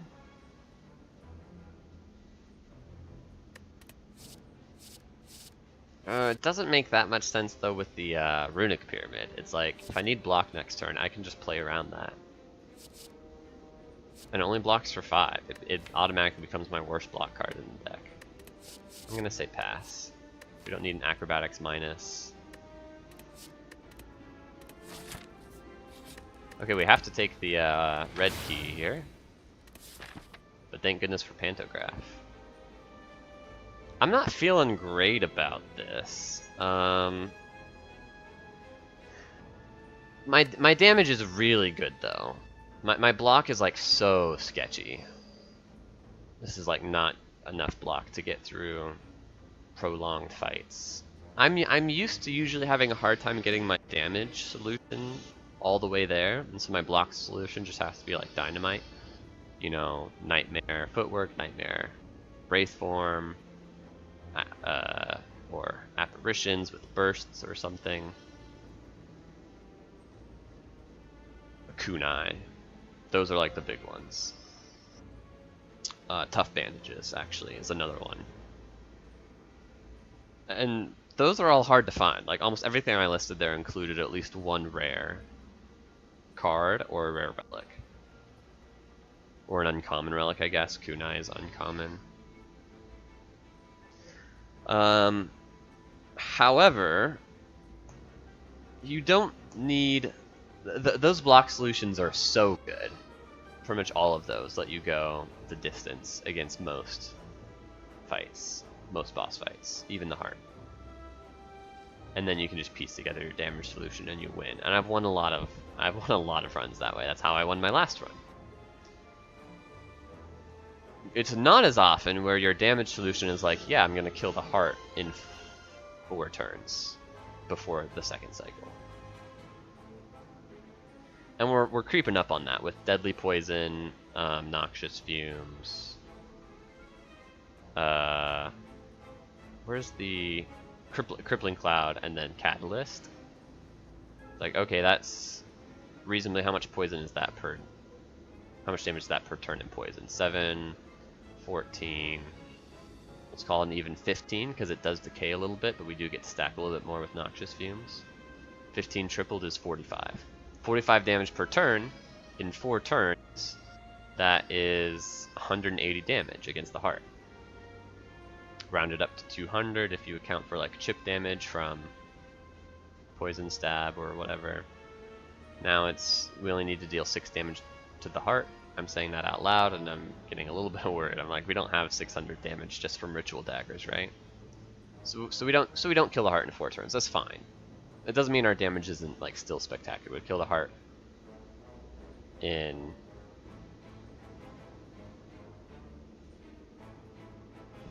like 8 turns. Survive the first 2 cycles, like, which isn't easy, but with an artifact potion, all these Moonstone, Lizard Tail, Pantograph, like totally. And now poison is dealing more realistically like 50 damage a turn for the first 8 turns, which is like 400 damage. And ritual daggers can reasonably do the other 400. So yeah. I'm feeling very nervous, but I'm sitting here talking through this to, I guess, reason with myself that a lot of my anxiety is not coming from this deck not being good enough. It's coming from this deck being a type of deck that I have not won with as often, where it's much more massive damage scaling than block scaling, and we're going to have to leverage that advantage to pull out a win.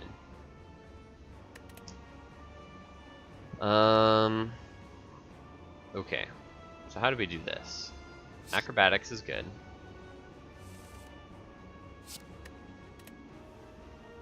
Sneaky Strike is kind of good. Do I want Flex Potion? So I can play Alchemize? Let's backflip, see what we draw. I don't think I want a Piercing Wail just yet. Definitely not. This is not that hard of a turn.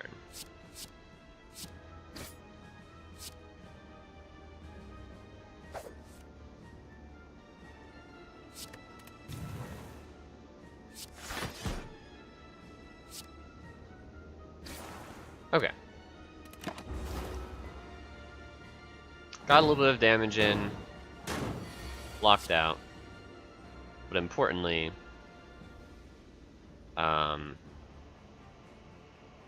we, made it possible to draw as many cards as we could on this turn, so we can keep looking for the cards that will be most important, which are going to be Terror, Poison cards, so Crippling Cloud, Noxious Fumes, Deadly Poison, an Eventual Catalyst, and that's it, I guess. Those are the important cards.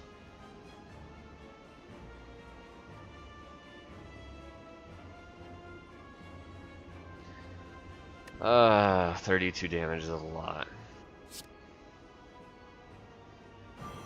But we just go.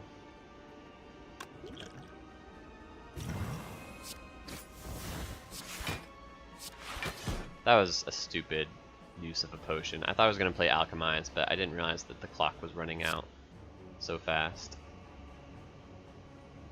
That was really stupid.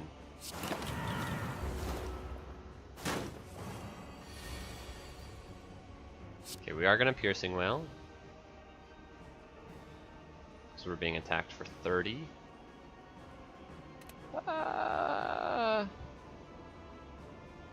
30's not that much.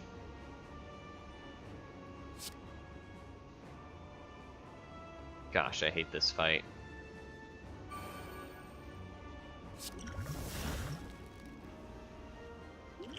We'll take it.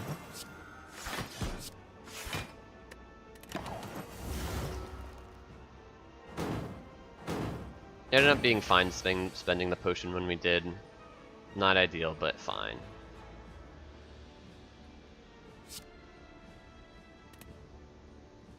$30. We can already block for 18, so we probably don't need the Piercing Wail.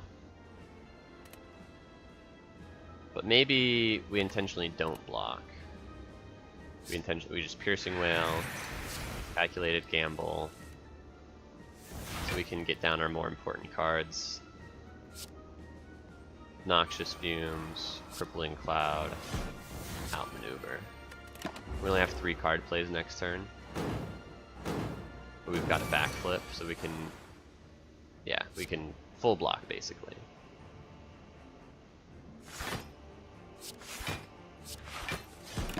Nice, we tried the Catalyst. We should be able to kill pretty soon. This is not good. This is really not good. Oh no. We're like dead.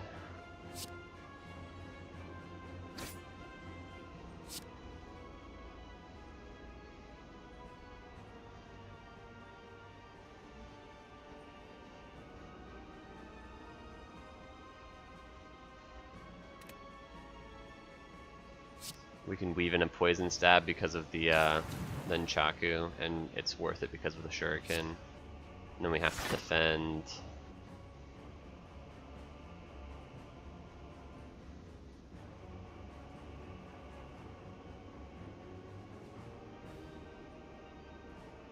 Catalyst?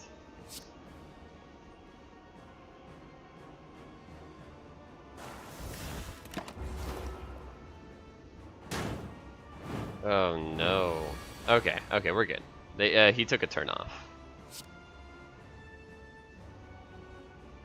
So now it's basically free. Terror. Dagger Spray. Strike.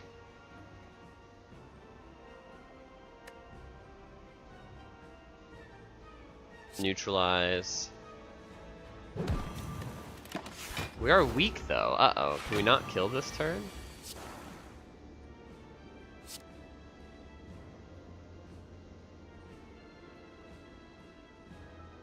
It should still be lethal, right?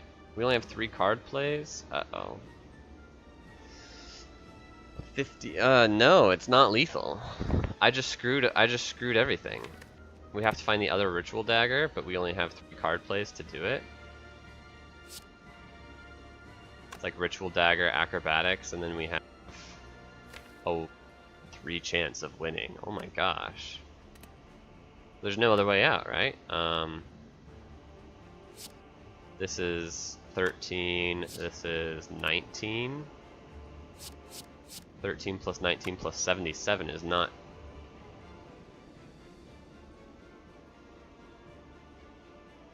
Oh, it's so close. 13 plus 19. 13 plus 19 plus 77 is 109 plus 59 poison is 168.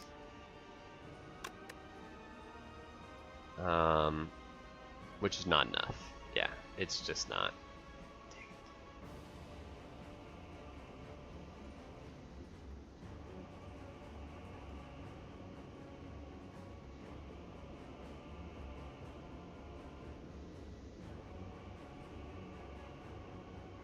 Why did I do this?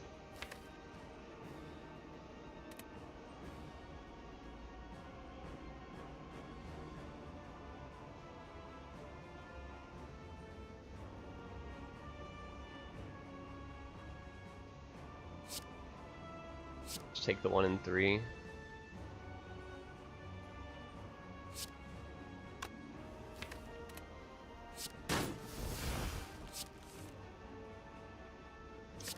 I'm so screwed.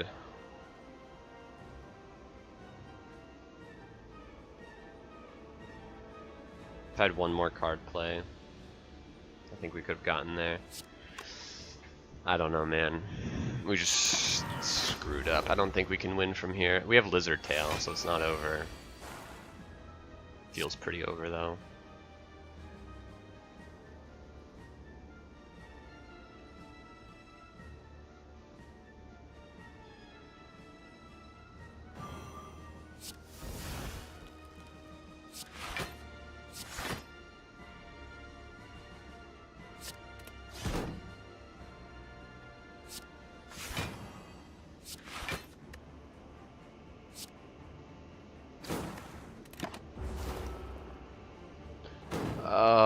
Despair.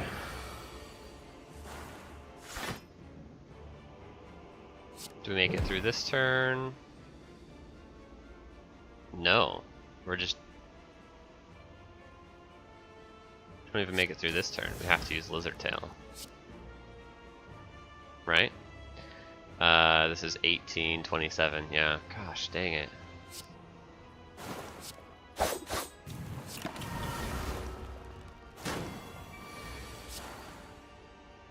And now we're dead.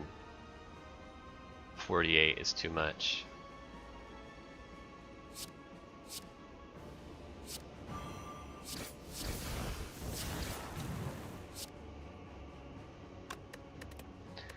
We just played this too fast. I'm gonna save and quit. I know it's not really viable for a win streak like record or whatever, but I just hate the time eater so much. I don't want to lose my run to him. It will make me too sad.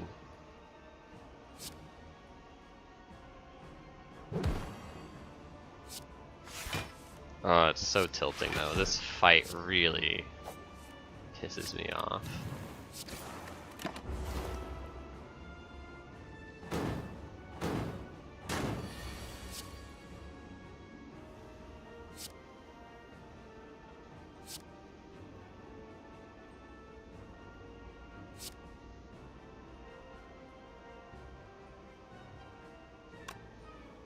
I don't know how I played this before, but we're not going to worry about that. We're just going to try and play optimally.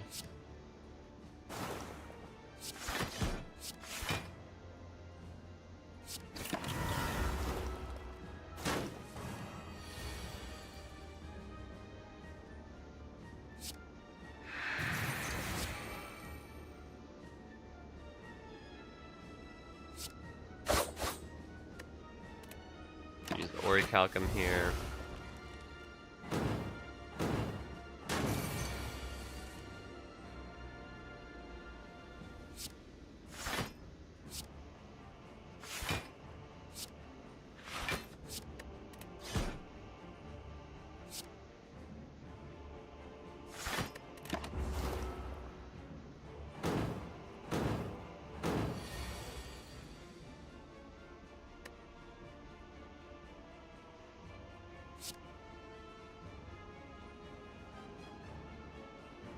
Crippling Cloud to weaken, backflip to block.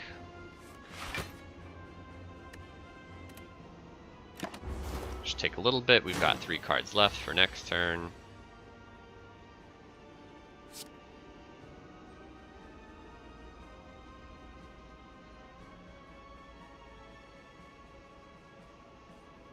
This is not really going well, huh?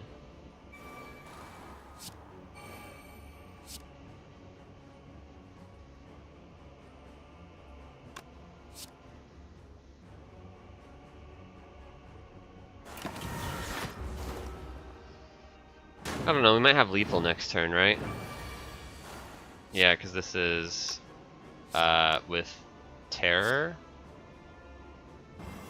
This is 115, yeah, so it's getting close to lethal. At the very least, we have it over 2 turns. This was the better way to play the fight. I mean, it's like the same way to play the fight. Like the deck strategy is clear. I forgot about the weaken. I just went way too fast. Didn't consider what was happening here.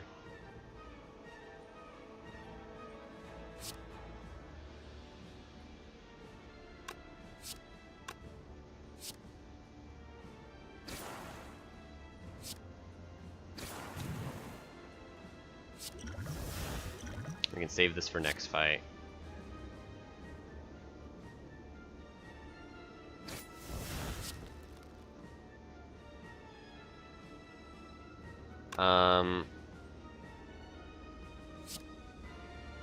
Yeah, we're not gonna proc the ritual daggers. We're just gonna get out.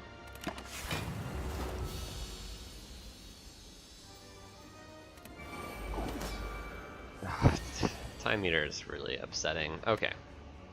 Let's refocus. Let's just win the rest of the run. No one has to know. Okay, we can just edit that part out. I know we're live streaming, but no one's here, right? So we can get away with it. Okay, not a great start, but we do full block. We've got the speed potion.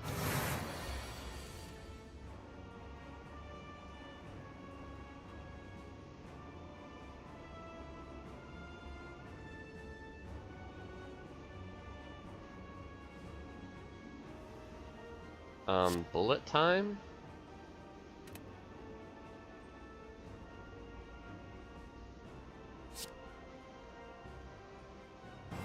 Sure. Speed potion for a little more block on the defend before we alchemize.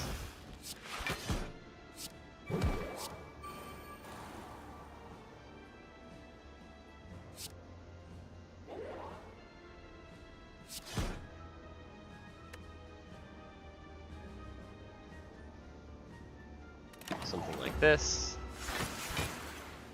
So now Donu is getting close to being dead too.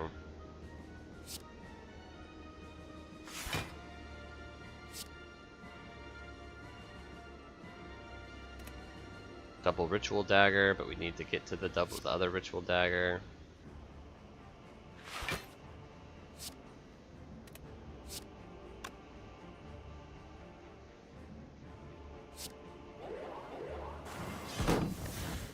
Peel the rest of the artifact charges, take a little bit more damage against Becca.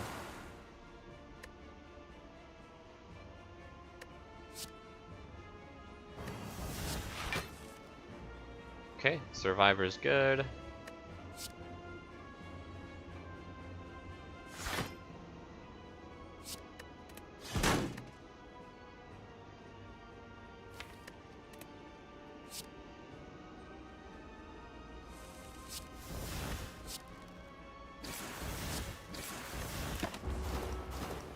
Okay, now we just need to draw back into our ritual daggers.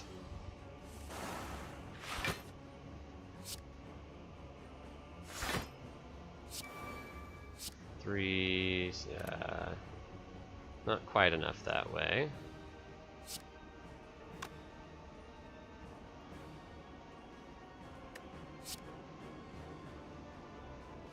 Let's do it anyway like this, so that way we can do the sneaky strike, I guess.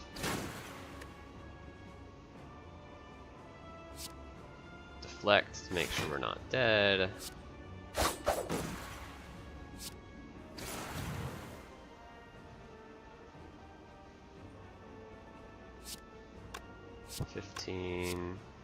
Is more damage than deadly poison would do. Oh, we had to use Lizard Tail though. Jeez Louise, this is not going well at all.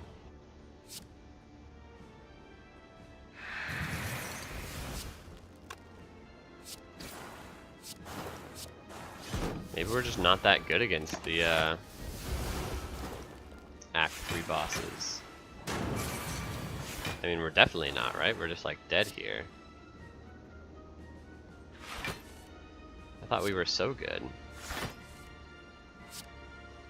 I'm not technically dead.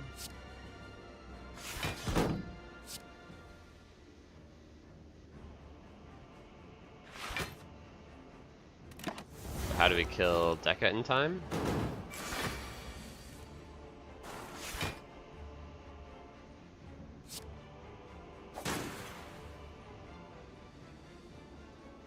Oh, we have a Fear Potion.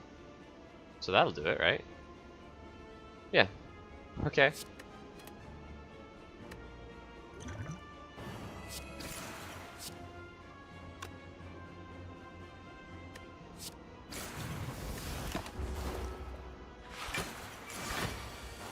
Should do it. Yeah.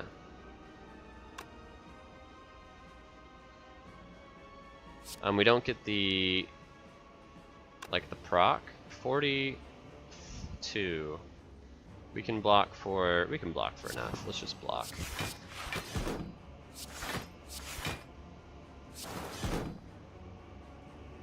Actually 117 actually is now this just kills. Okay. Get the Ritual Dagger proc. We used the Lizard Tail. I don't think we played Donu Deca correctly, and then of course there was the whole Time Eater situation.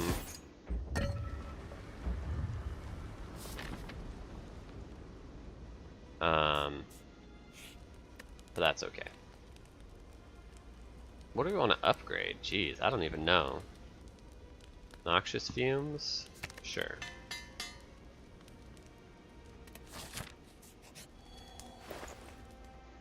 It would be good justice to die to the heart.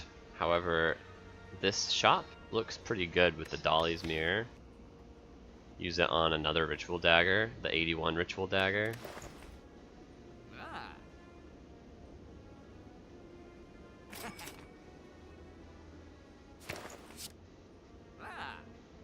We can take a Dexterity Potion.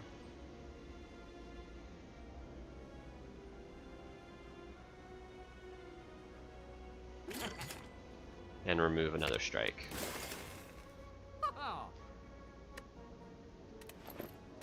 Go into the Shield and Spear.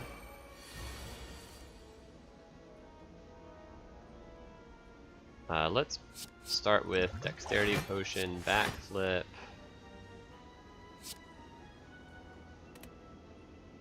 Deflect. Acrobatics. Oh, now we need to do some math. How much can we kill? Okay, we definitely can't kill Spear. Can we kill Shield? 74 plus yeah, 74 plus 20 is 94. No, but be careful. It's plus 12. 74 plus 12 is only 86. Plus 9 is only 95. So no?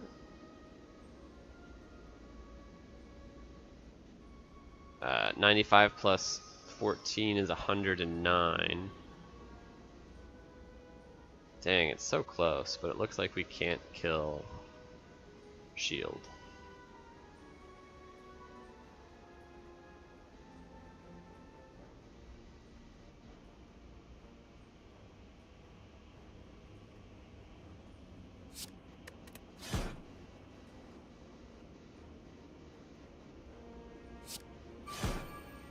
Okay.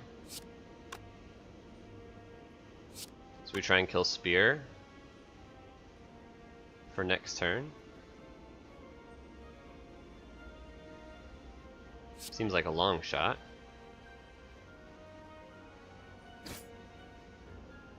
We can get some extra card draw if we take some damage this turn though.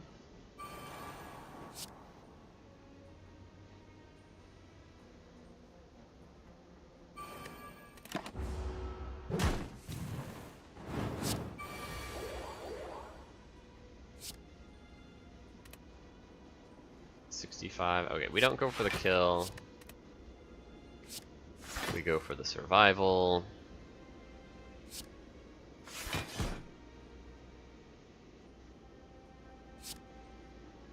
We kill it next turn.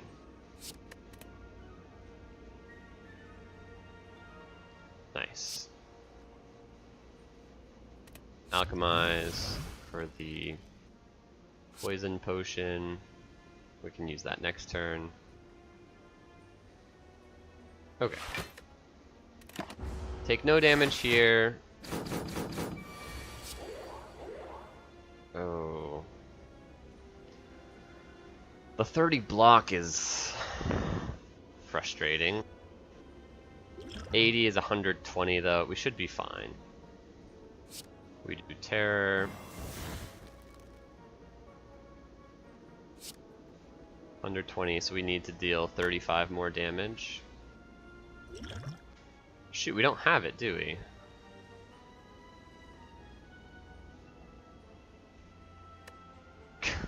Why is every fight... Well, I guess we can double Ritual Dagger.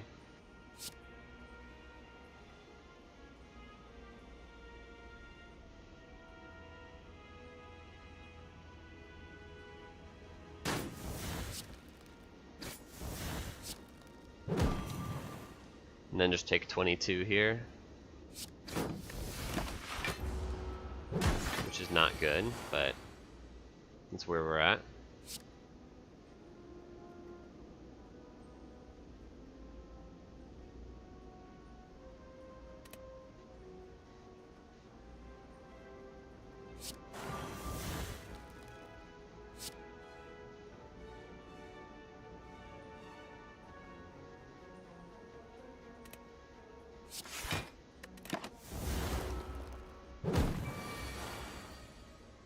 Okay, we've got lethal this turn, thank goodness. Throw this to heal. Let's just increment our Nunchaku as much as we can, and then kill. Why are you allowed to get Eternal Feather on this floor? That's twice in recent history that's happened to me. It's so annoying.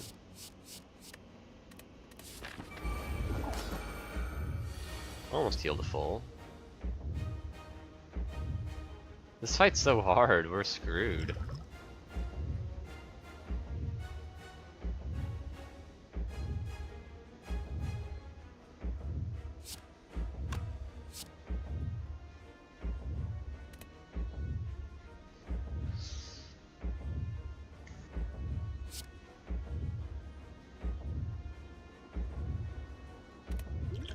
Let's just take some Beat of the Death. Beat of Death? Not Beat of the Death, right? I have no idea, actually.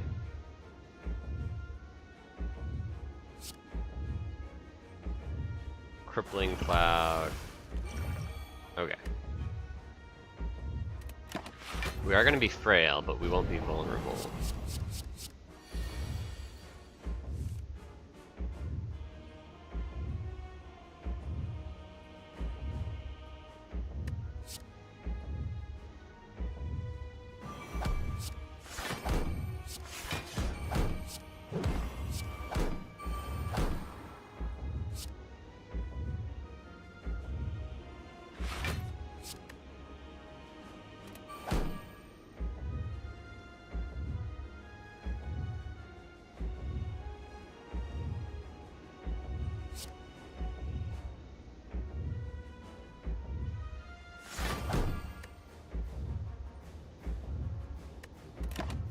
Okay, we want to be vulnerable before we use Ritual Dagger.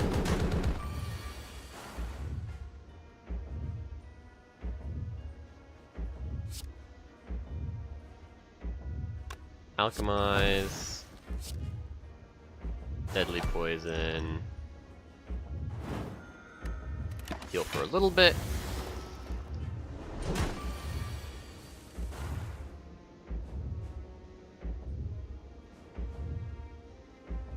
Okay, we're not frail anymore. Both outmaneuvers are at the bottom. Catalyst is on its way.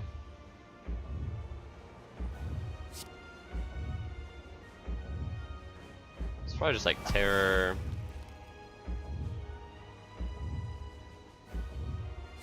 Poison stab, ritual dagger.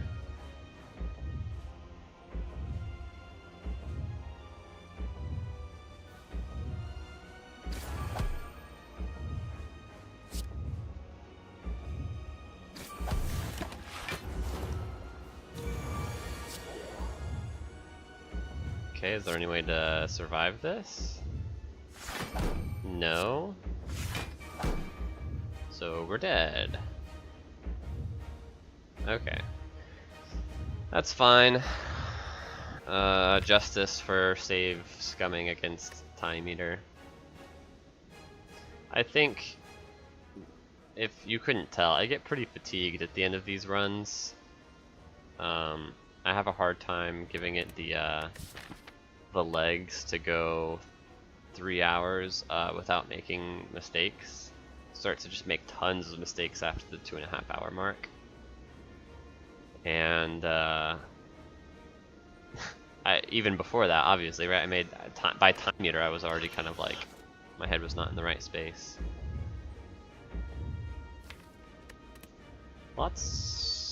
Yeah, it's tough. It's tough to beat the heart. We misplayed against Donu Deca. If we had the Lizard Tail, we'd be fine. This was definitely winnable. But I just didn't have the fortitude to go the distance. It's my weakness in Spire right now. So it seems. Dying to the heart is definitely evidence of playing really well.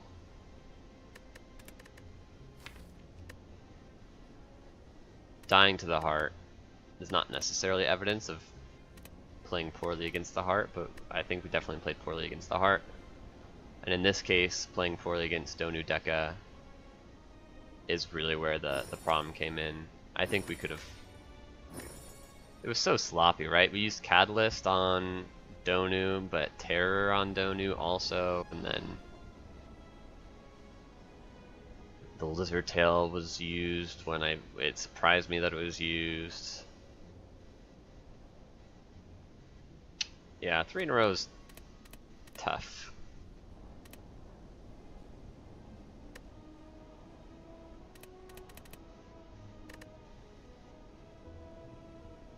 Great run. There's a lot to feel good about. The deadly poison pick here. Oh, I guess it was right here. Second to last fight of Act 1, before the boss. Ended up feeling very good. What else? Some other interesting things. Oh, we ran away from Snake Plant. I was like, why does it not show me what we skipped? It's because we used Smoke Bomb and we ran away. Deflect here.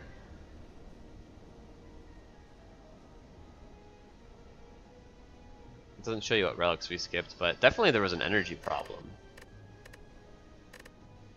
The outmaneuvers were designed to help it, but if we didn't draw them in the heart fight. And so we just had an energy problem. It makes me feel good about the bullet time pick, right? Bullet time is a card that's not an obvious choice. Definitely was better than Corpse Explosion. Are there any other energy options we like passed up? I mean, Doppelganger. Bullet time's the real energy option in this pick. Doppelganger's not really an energy option here. Compared to Bullet time. Bullet time's obviously... That's energy. Oh yeah, right here, remember? We could have had a Philosopher's Stone. Instead we took Black Star. What did Black Star even give us?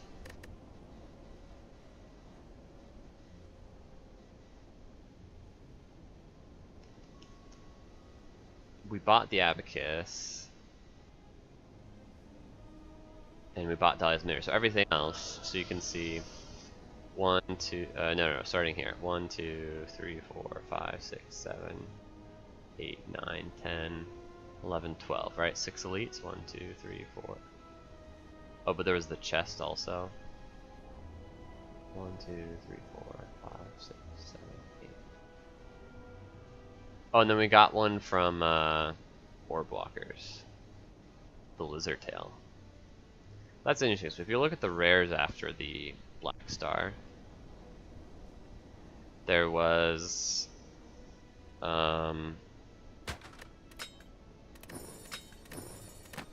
just Lizard Tail. So what does that mean? That means that Black Star did not give us Lizard Tail.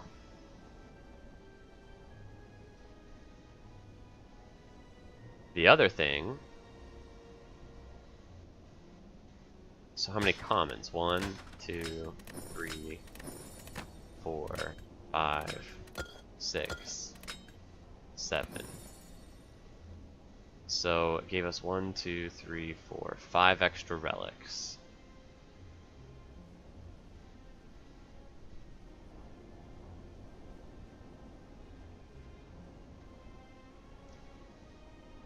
Then Chaku, Akabeko,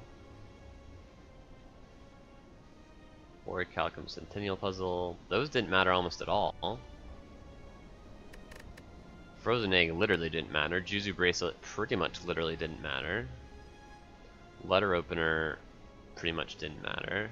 Lizard Tail was not given to us by Black Star. And Chakra Akabeku basically didn't matter. Pantograph was good. An extra energy would have been way better. Oddly Smoothstone was good. And these two did nothing. That's so frustrating that we got Blood Vial Eternal Feather from the elites. Gosh. Oddly Smoothstone was good, but not like if we say these two are both good and these ultimately were given to us by Black Star where we otherwise wouldn't have had them. Right, if it gave us 1, 2, 3, 4, 5, if we just simplify it and say 1, 2, 3, 4, 5, these 1, 2, 3, not this one, 4, 5, were the relics that Black Star gave us for the heart fight specifically. They, those 5 don't hold a candle to how good Philosopher's Stone would have been. To how good an extra energy would have been. Now, the reason we didn't take the extra energy was because I was evaluating Philosopher's Stone as being just devastating. It would destroy us. That might have been true. There were some pretty hard fights here. Nemesis, right? 29 damage.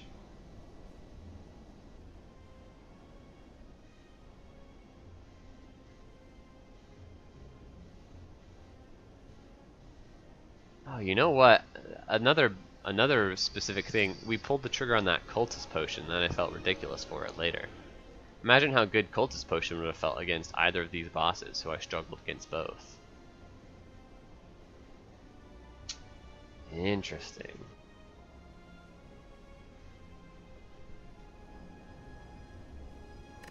So some learning moments. Being a little bit more confident against Giant Head if you have... Even if you don't have card spam, if you have multiplying effects like Terror, and then you have just huge amounts of damage still, like you can get there.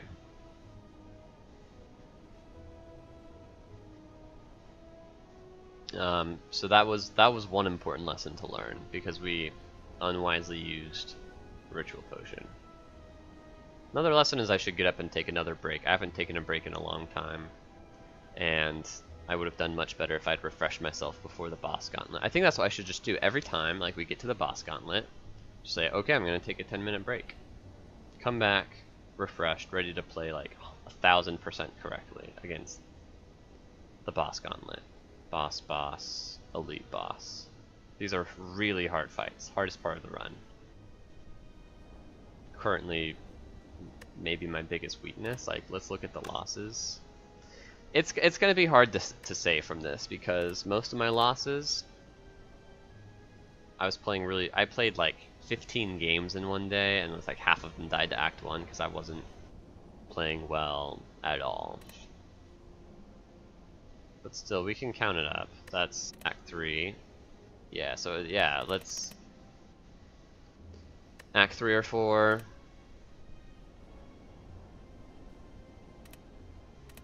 Act 3 or 4. Act 3 or 4.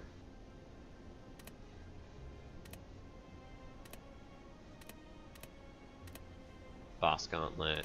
Boss Gauntlet. Boss Gauntlet.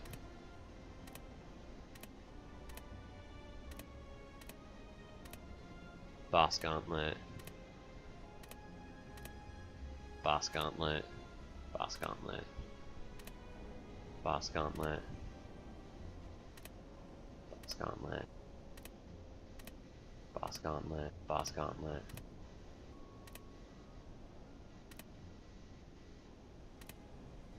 Boss Gauntlet. This is going back pretty far to November. Boss Gauntlet. Boss Gauntlet. It's actually a pretty even spread.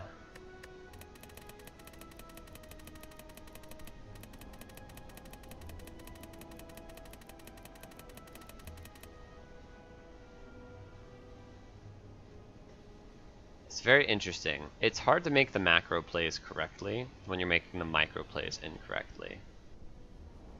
Because you're incorrectly estimating what you need to beat certain fights, because you're playing those fights wrong.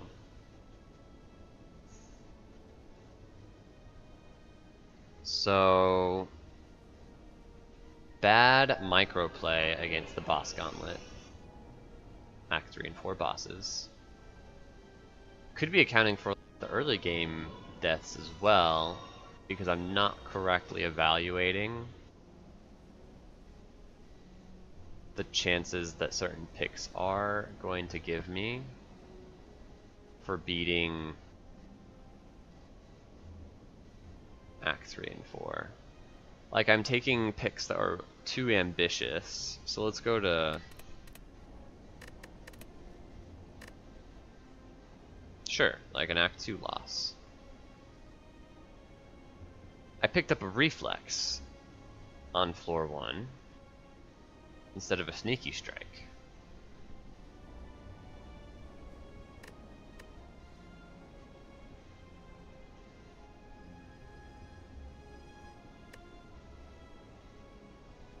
Likely motivated by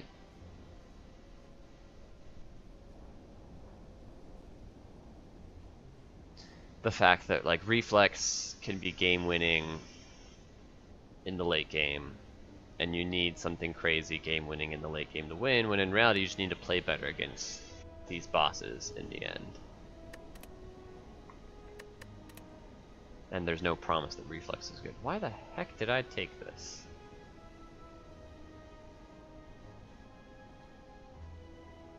I think it might have been no,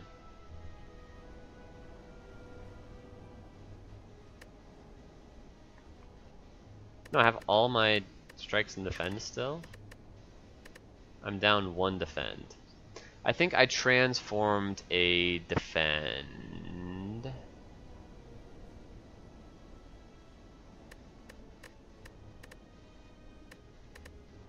I think I transformed a defend into a calculated gamble.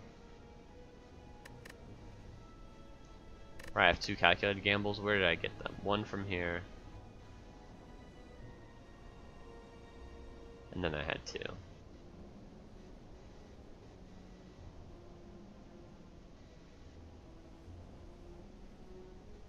Would I do that again?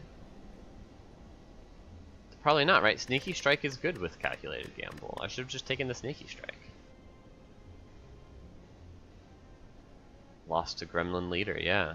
Sneaky strike would have helped in that fight. Anyway.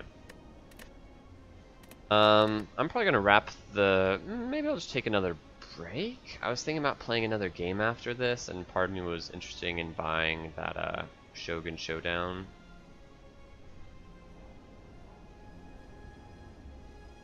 Right, but it's in early access. Oh no, I got the demo, of course. Yeah, I'll still play the demo of that. We'll do that next. I will take a short break. find something to snack on, and then I'll be back.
Alright, I'm back.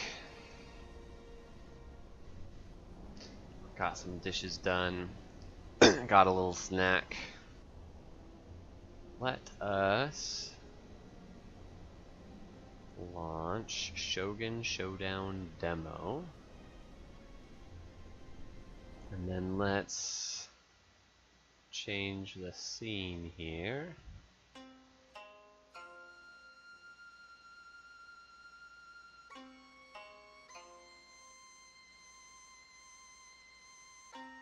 I kind of like the audio, which you can't hear yet.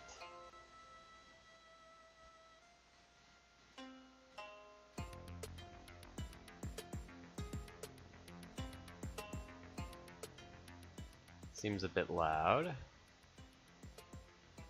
There we go. Okay, my audio is still good, it looks like. Test, test. Okay. Shogun Showdown. I don't know much about this game.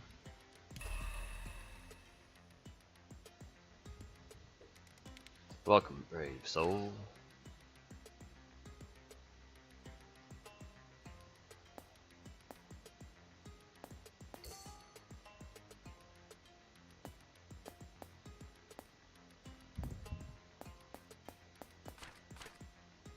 Okay. I probably won't use the mouse too much. I like the mechanics of using the keyboard to move like this and turn around like this. Click or drag and drop to add a tile to the attack queue.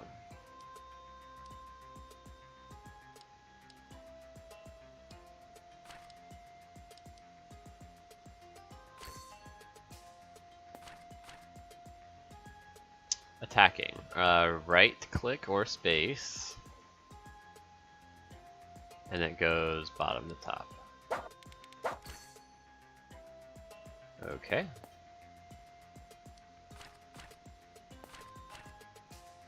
You can toggle info mode by clicking the button next to your hand.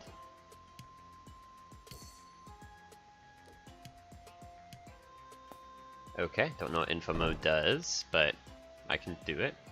Strike down the practice dummies. Okay.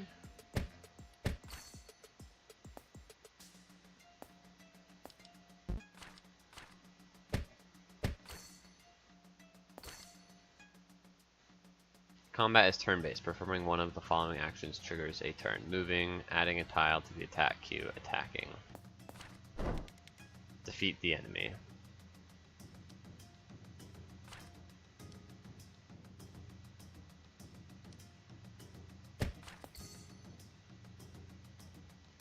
Interesting. Oh. What's the, so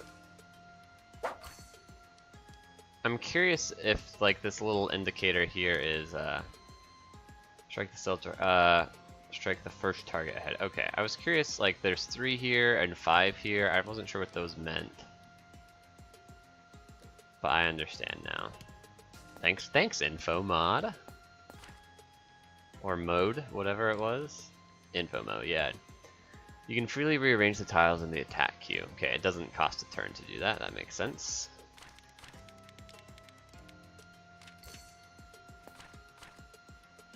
You can freely remove tiles from the attack queue. Oh, that's interesting. Don't know why you would want to do that, but you can do it.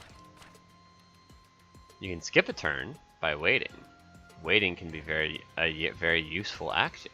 That's cool. S or double click. Double click is a little weird. I probably prefer S.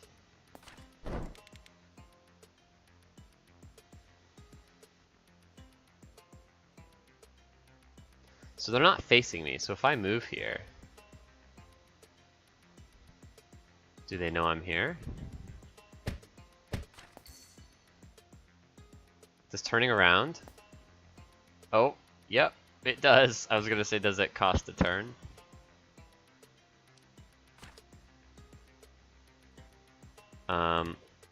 Strike the cell directly ahead. Okay, so he can't get me. So I just load up. And then I wait, and then I get him.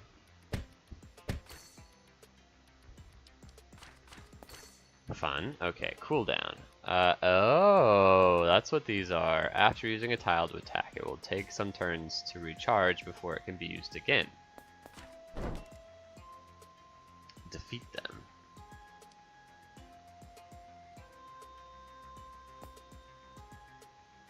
Well, we're already ready up to kill this guy.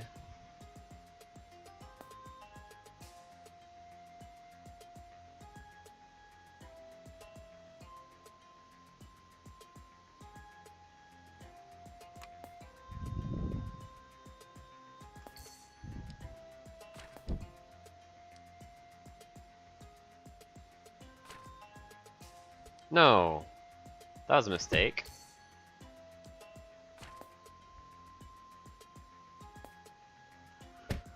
It doesn't matter, I was going to take a hit there no matter what, so shouldn't stress too much about it. Okay, you can swap position with an enemy by moving towards it when facing it. Swap has a 4 turns cooldown. Interesting. Why does it have such a cooldown?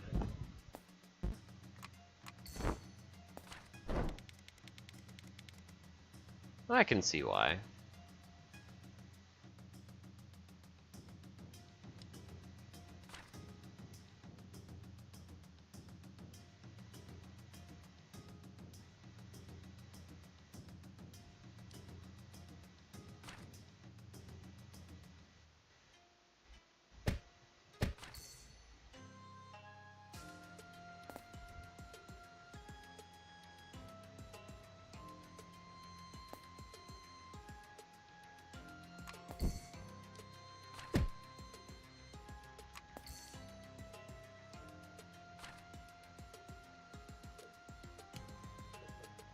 Strike, yeah, he just a common swordsman, but don't underestimate his dedication to the Shogun's cause.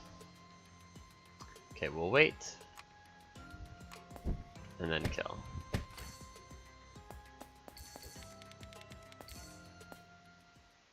We completed our training. Good luck us. Archive. Hideyoshi. Shop. We don't have any kills, I guess. These are kills probably we've made that we can use to buy stuff.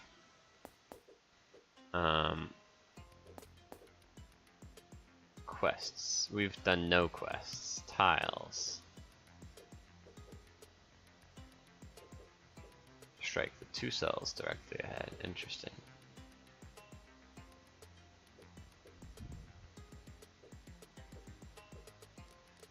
Skills.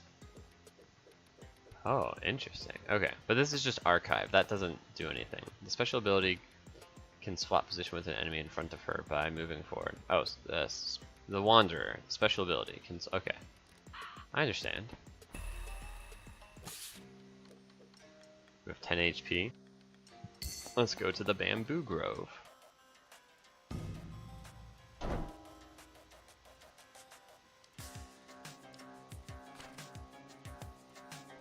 Hiya! You're dead.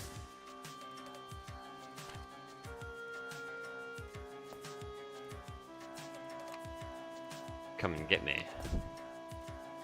Hiya! Oh, I didn't realize you had 3 health.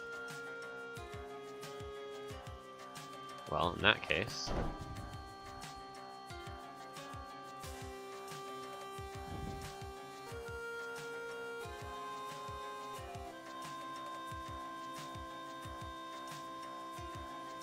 let's just use this to kill this. Wait a turn, load up.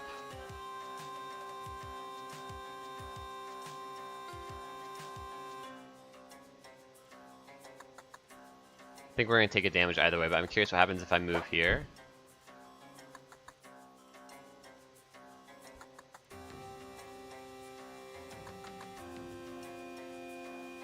Okay. That's interesting. You can interrupt their intention and then they don't get to do what they want to.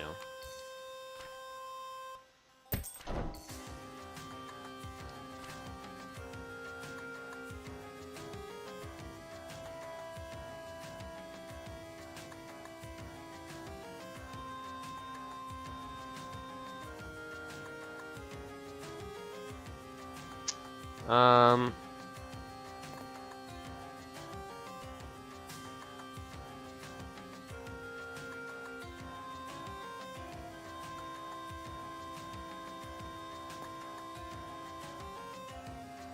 So this guy, yeah.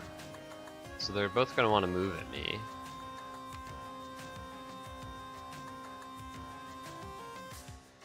I'm gonna take damage from both of them though.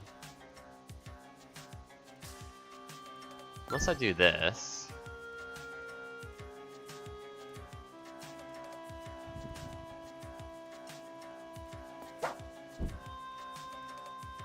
Oh, this is so interesting.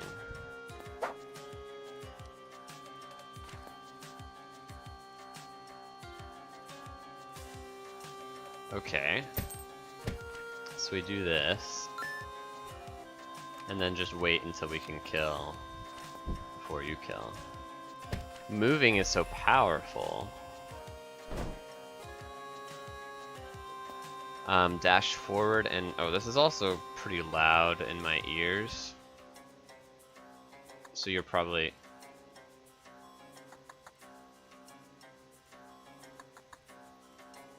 yeah, you're probably hearing it like in feedback from my microphone. It's also a little bit loud here. So what I should do is I should actually go to options and turn the music down.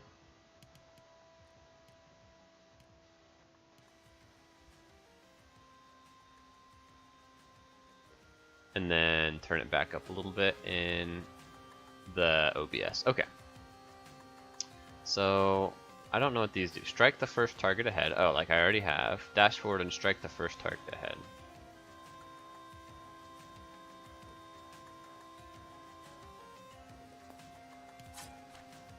Okay, sure. Bamboo Grove 2.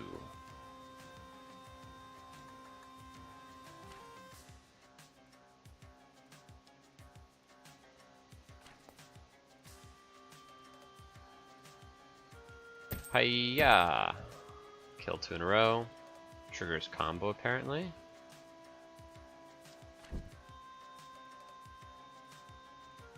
So yeah, he dashes as far as he wants, but only deals 1 damage.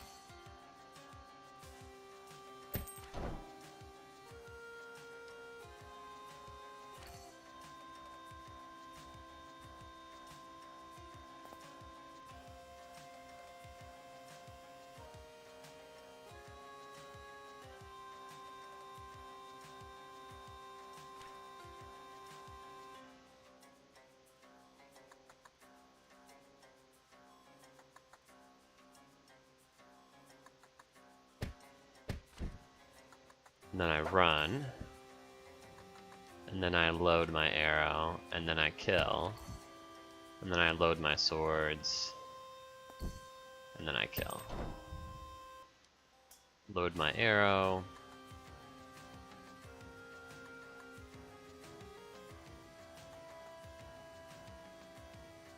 Turn around.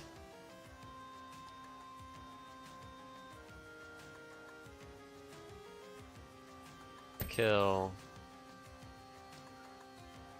Load my sword, load my arrow, move, turn around,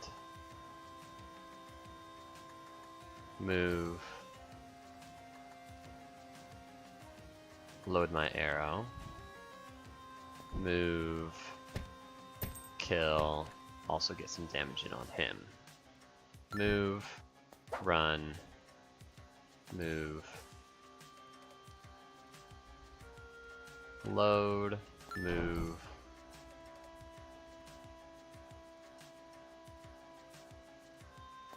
retreat, arrow,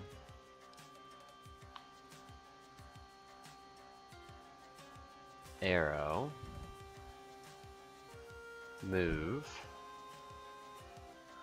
So we get to kill you and get damage in on you. Move here. Run. Run.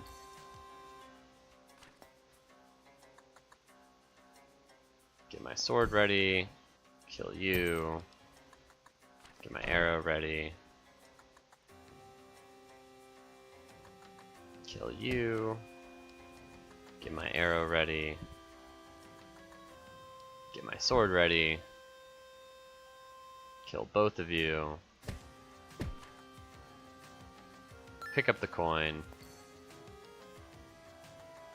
Move in to bait the attack. Then load up.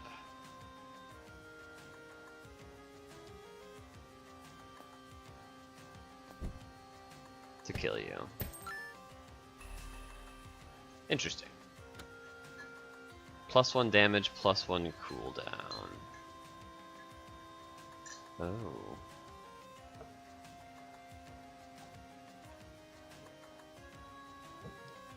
So I can upgrade any of these.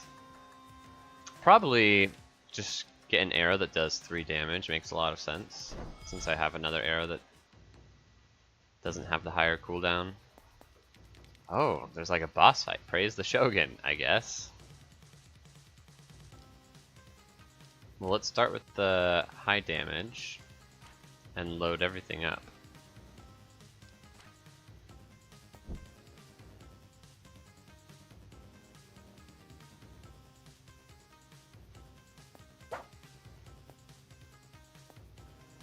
What is this? No, don't summon an enemy, that's rude.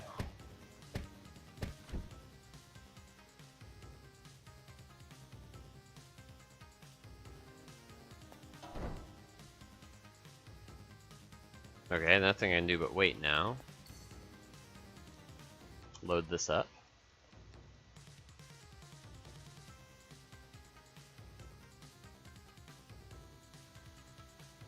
So he's dealing a damage to me, right? No, he wasn't ready.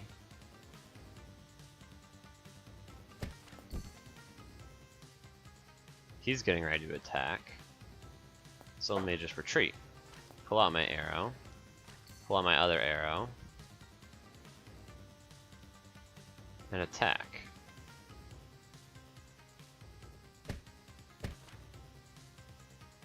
Oh, he's getting ready to do something else.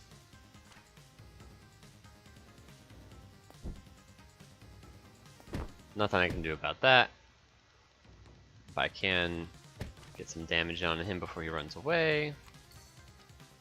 Load up my arrow, he should be dead. Okay.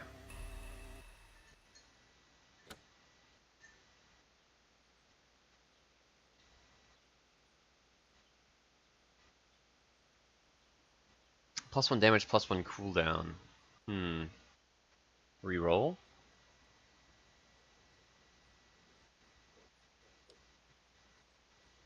Maybe put it on this arrow again? So it does 4 damage? 4 damage seems like more than I need.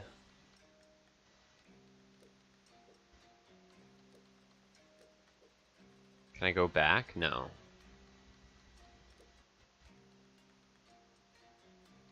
Okay, I don't know what either of these mean, but combo shop sounds cool. So we can upgrade something else. +1 upgrade slot. Oh, they all have 3 upgrade slots, okay. Gain an extra consumable slot.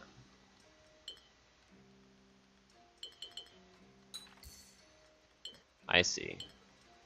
Freeze all enemies for 3 turns, recharge tiles in special move cooldown. Permanently add a service slot to this shop. Service slot, I don't know what that means. I only have 2 skulls, I don't know if I want to spend it like that. Spend 10 gold to give this an extra upgrade slot? Sure.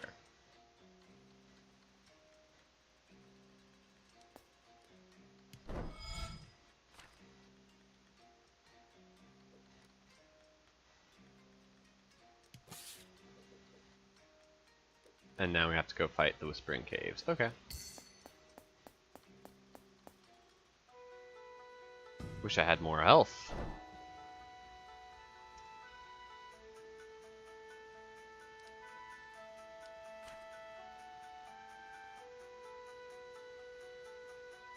Let's just kill you.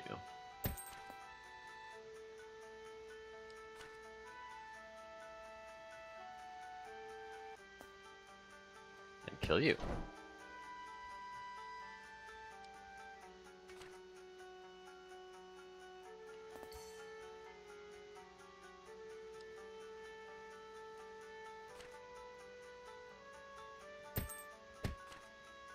Hit both of you.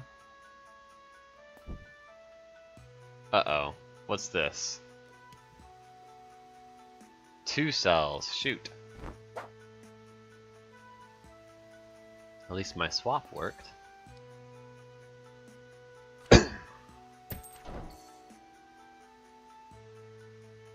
Oh, this is easy. We just kill both of them like this. Did I get my the stuff? Was I able to pick up the stuff on the ground? Strike the first target ahead. It seems so bad. Strike. Yeah, this one seems good. This gives me like a new unique ability.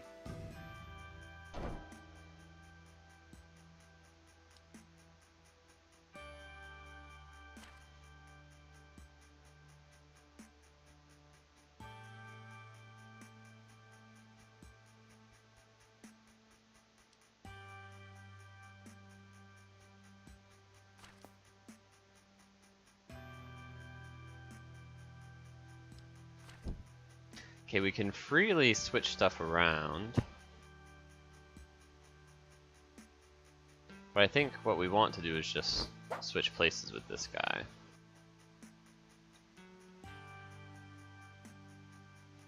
Turn around, and then we kill by doing this.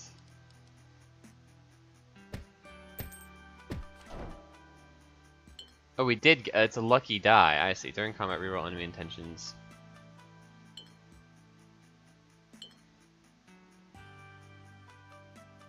Special move cooldown. Sure. Cool up. Oh, except we just have such a good turn here because we just get to kill 2.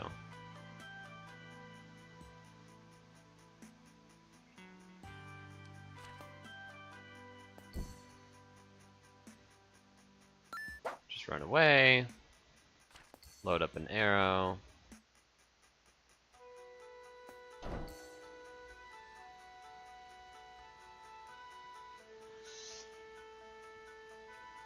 Okay, load up another arrow.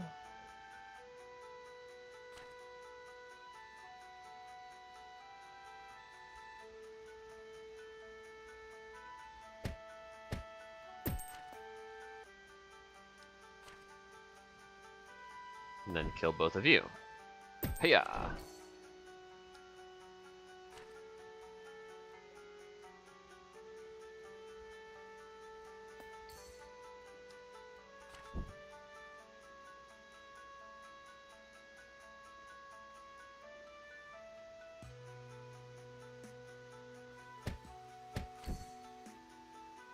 Okay, we need to freeze you all.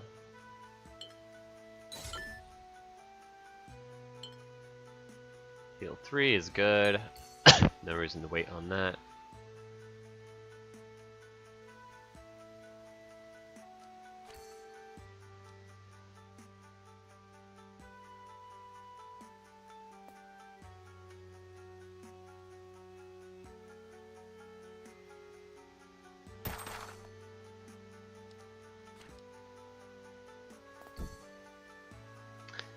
Okay, so I get to kill you. The wave ends. Do I get these coins still?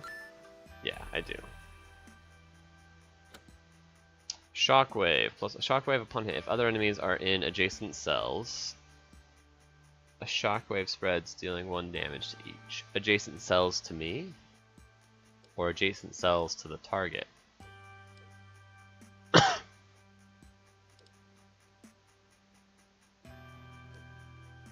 At any rate, it seems like it's best on this.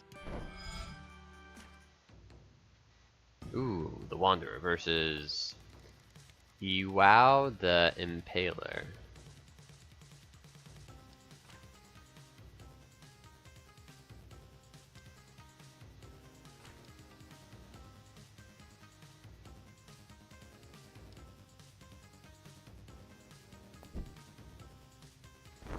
Little switcheroo. What does that do?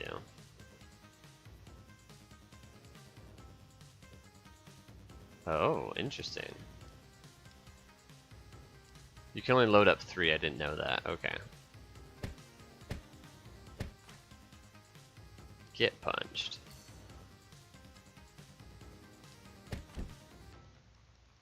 Oh, that's clever. Yeah, he's got me here.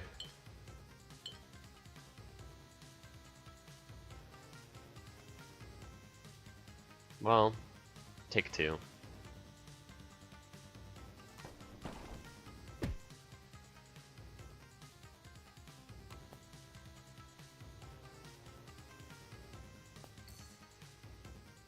No, don't summon an enemy.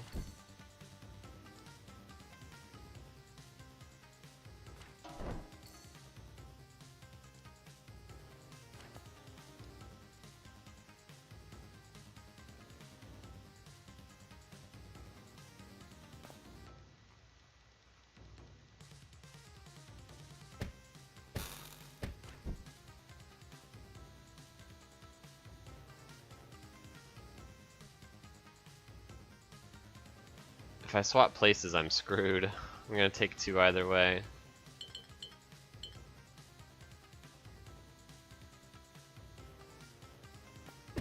Yeah, that's my bad.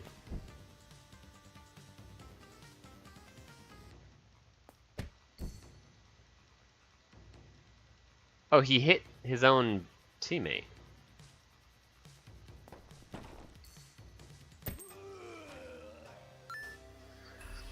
Okay. Okay, I'm understanding. -2 cooldown, it would be great on this one, right?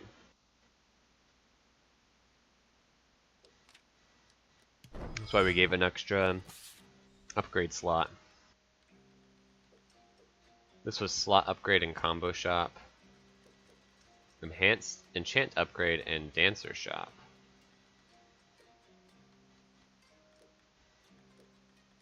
Damage upgrade is good.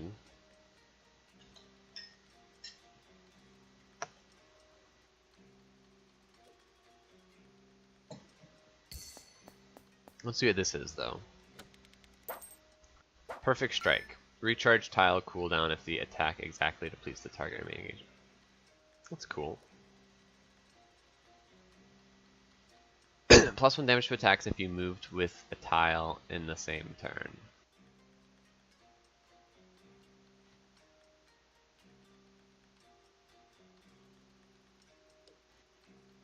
Not really what I've been doing. We should probably heal.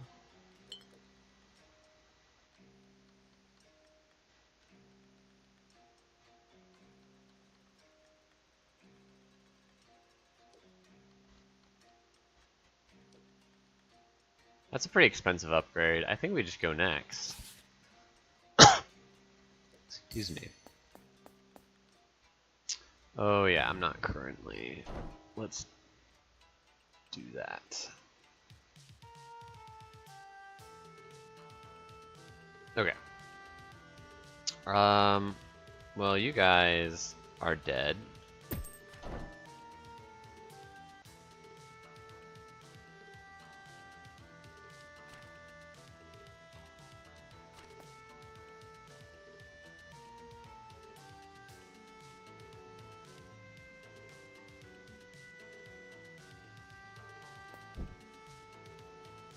Need to swap.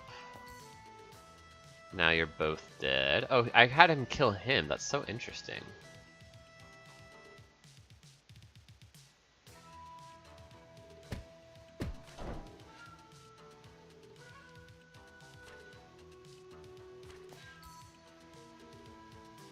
Just use these to kill you.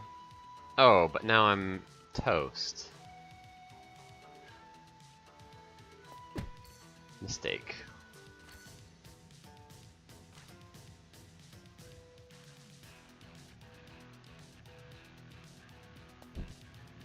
Okay, well, we're gonna overkill you so we don't get shot. Run away.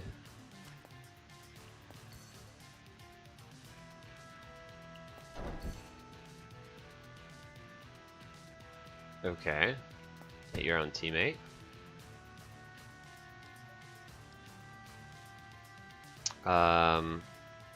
We want to do it.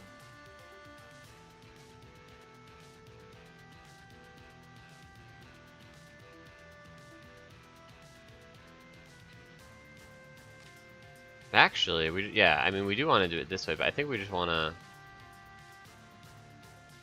move in. And then, hiya! Double kill.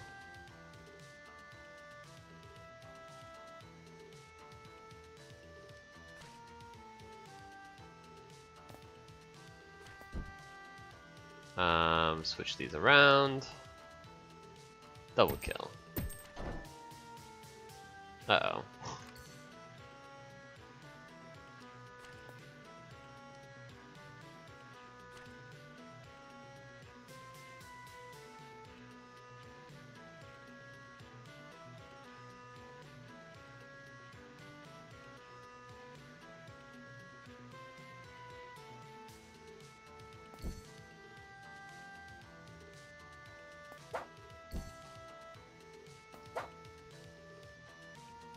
The plays.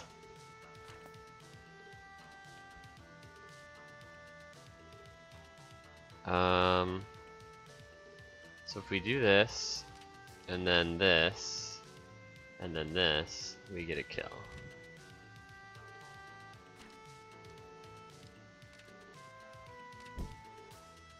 On everyone. Boom, boom, boom. Kill 3 enemies in a single turn. Nice.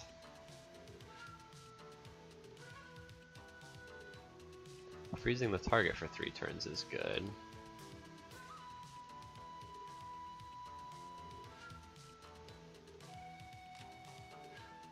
It's a long cooldown though. Maybe we put it on... Oh, you can't stack ice and shockwave. That makes sense. Good to know.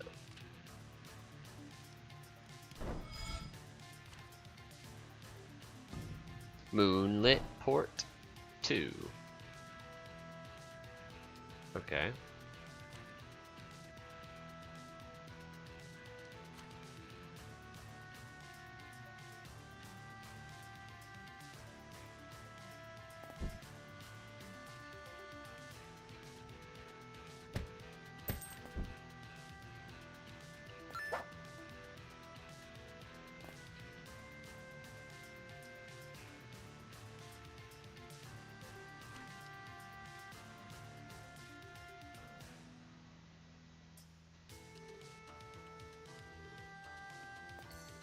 No, that was a mistake.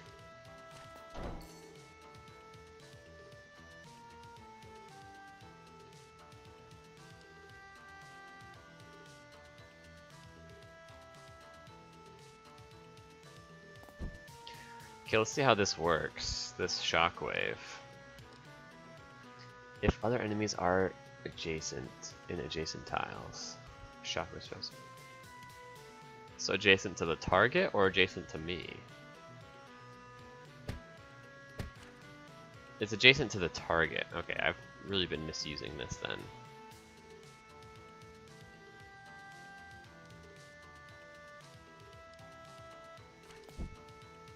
Yeah, we'll just use my swap here. Why can't I swap here?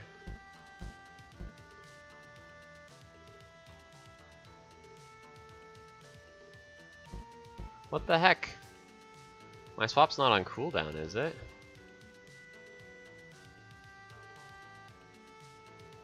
Oh, it's only if I'm facing them. That makes sense. But dang. I didn't know.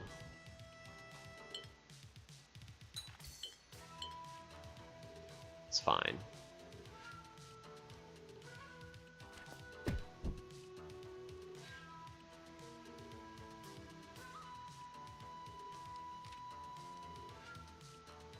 Hiya!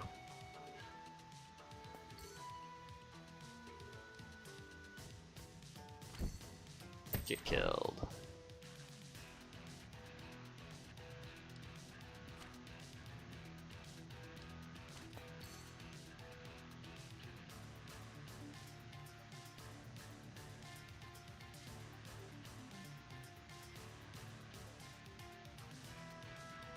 Kill you. No, mistake. I keep turning around when I mean to attack. It's fine though, in this case. Freeze enemy means they can't attack, right?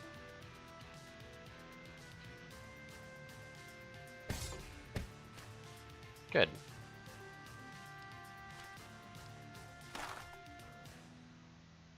Now I do want to turn around.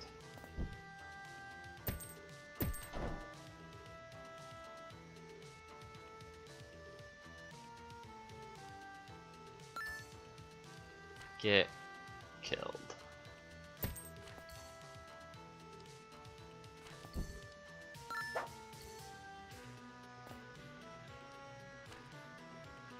Get killed.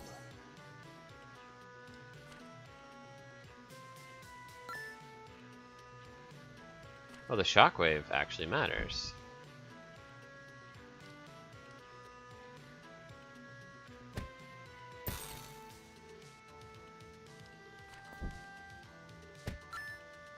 Nice, nice. Get to heal back up. +1 damage.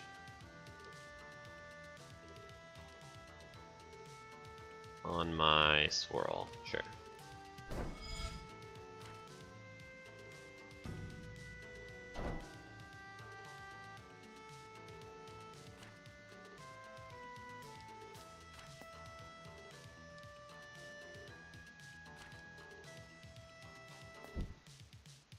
Swap. Make him shoot his teammate. Okay, what's the best way to do this?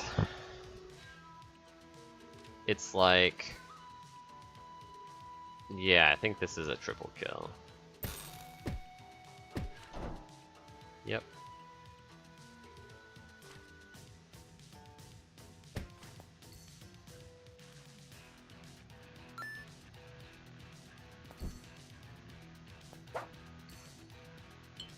Let's just drink this since there's another edamame brew on the ground.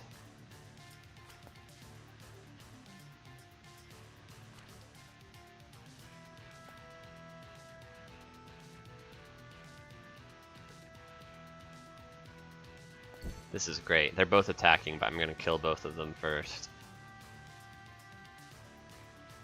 Hiya! Hiya! I'm also gonna kill you.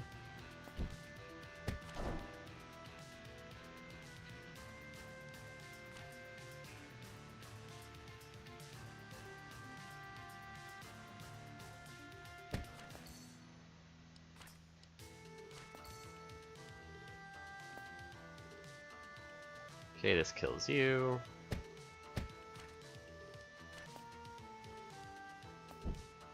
Get out of the way.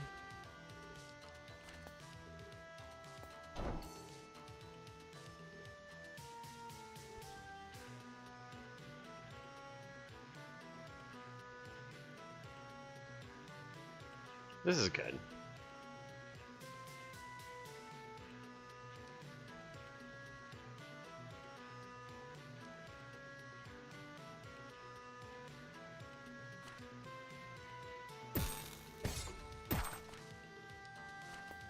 Kill you.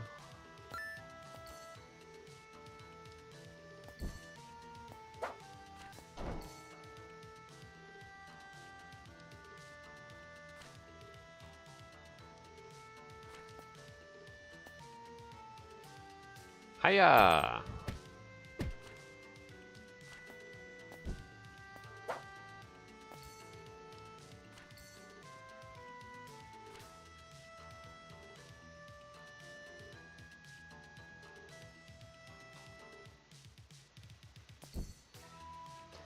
This is a kill on everyone.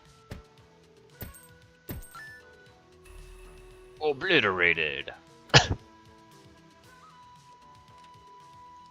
can get another upgrade slot on this, sure.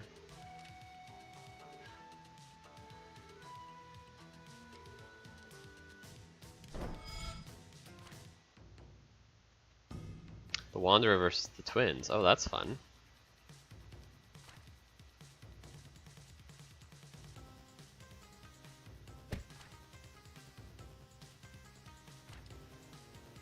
That's scary. What does that do?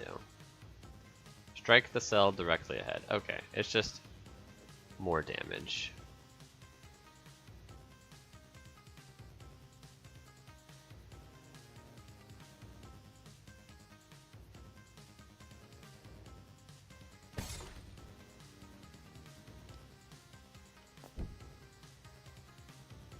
Uh-oh, I'm not facing the right way. I'm gonna take damage here. Mistake.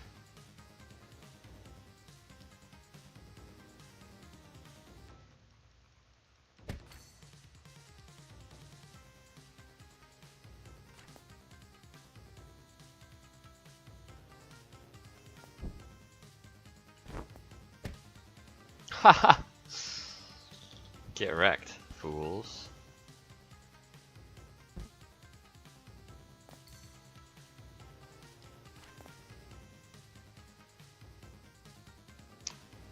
Attack. What is this? Dash forward as far as possible. Okay. What is this?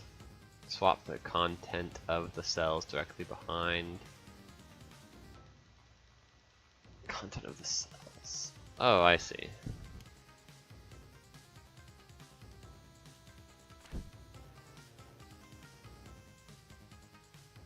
Oh, he's just guaranteeing that I get back between the two of them. How about no?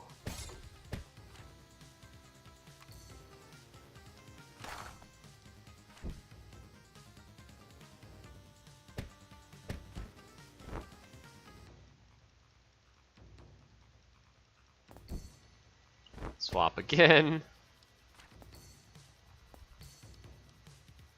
They should just be dead here. Yeah.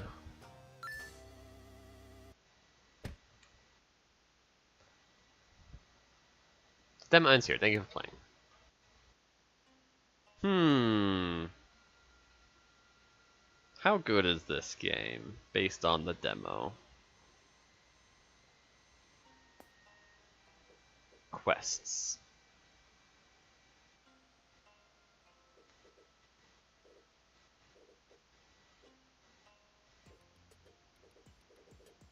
There are only 30 quests.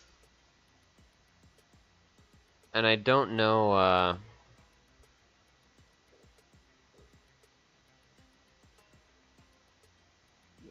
I don't think I'm gonna buy it right now, but I'm gonna keep this in mind. I'm gonna keep it on my wish list for sure.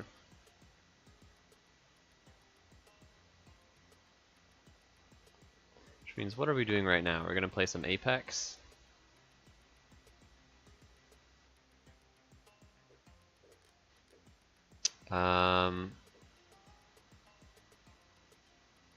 I do like Apex Legends.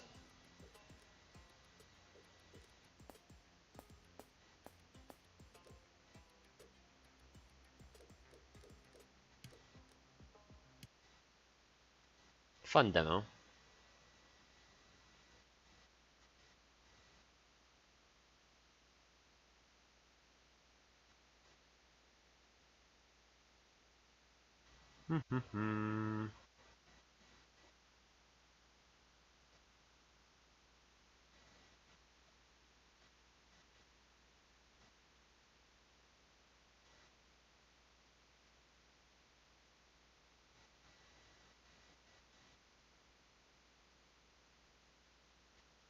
Oh yeah, there's Wild Frost. I'm gonna put that in my wish list too. I'm looking at Steam again.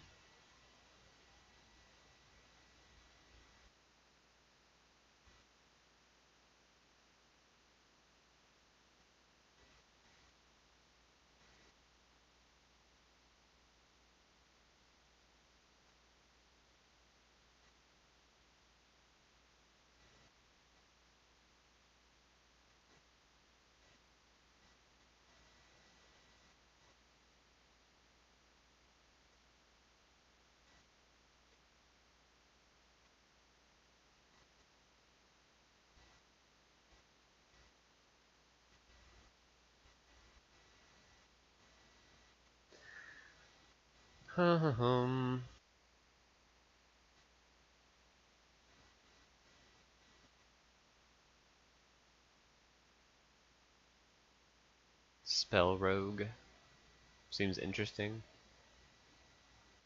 16 bucks. Dice Folk. Adian Tactics.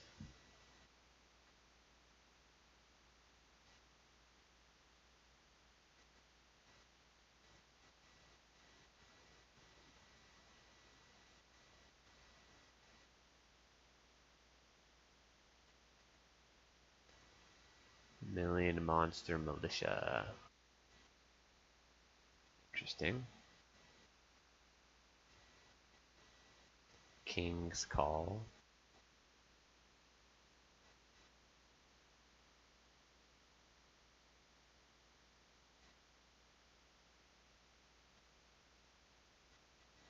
Balatro. We could play some Balatro. It seems fun.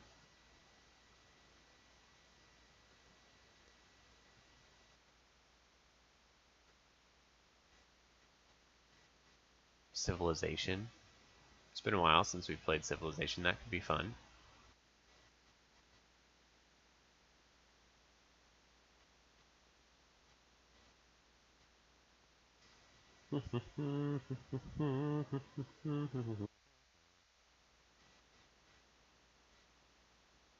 GTFO, work together or die together.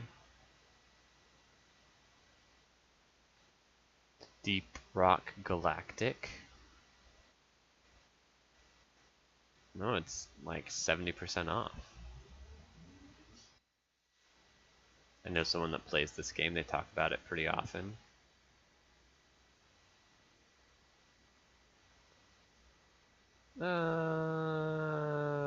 Probably not. What else? I like seeing the stuff that's on sale. Scorn.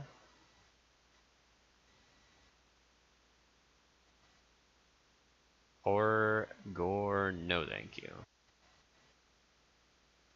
Sifu is a great game. It's on sale. If none of you have played Sifu, you definitely should. Dawn of Man. City Builder, Colony Sim, Survival, probably not. The Ascent, top-down shooter, nah. Dead Space, horror, no. Halo the Master Chief Collection is $10 right now. Can you think of a more insane value purchase? $10 for the Master Chief Collection is absurd. Ace Attorney, Apollo Justice.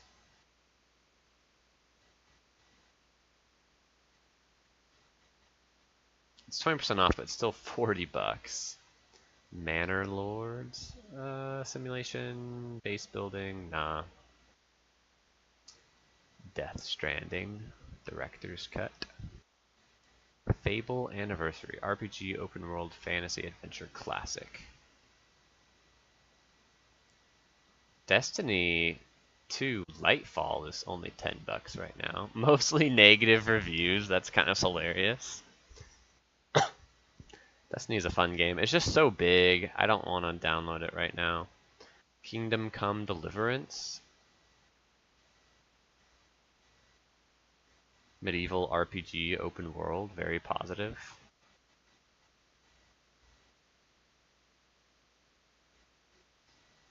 How big is it? I don't want to download anything bigger than 50 gigabytes right now.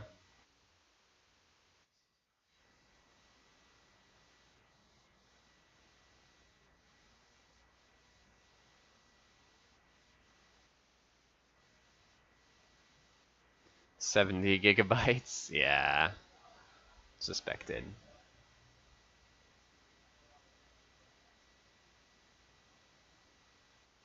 Let's keep looking.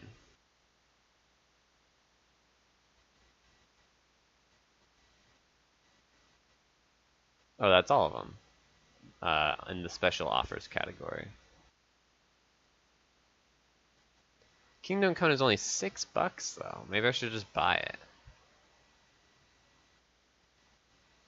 and not download it.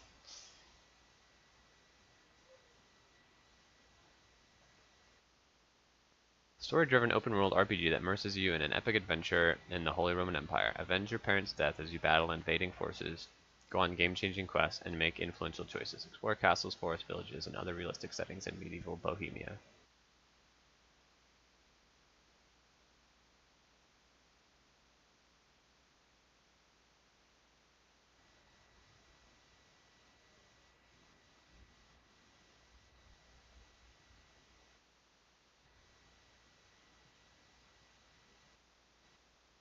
Very positive reviews.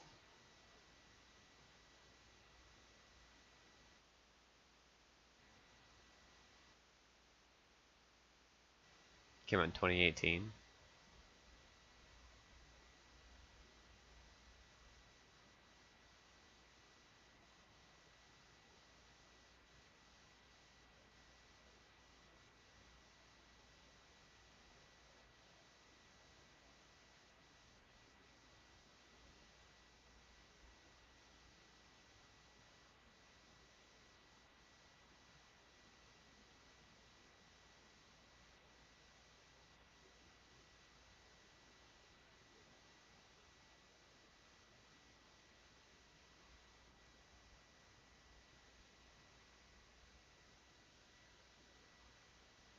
The art style is a little rough for 2018.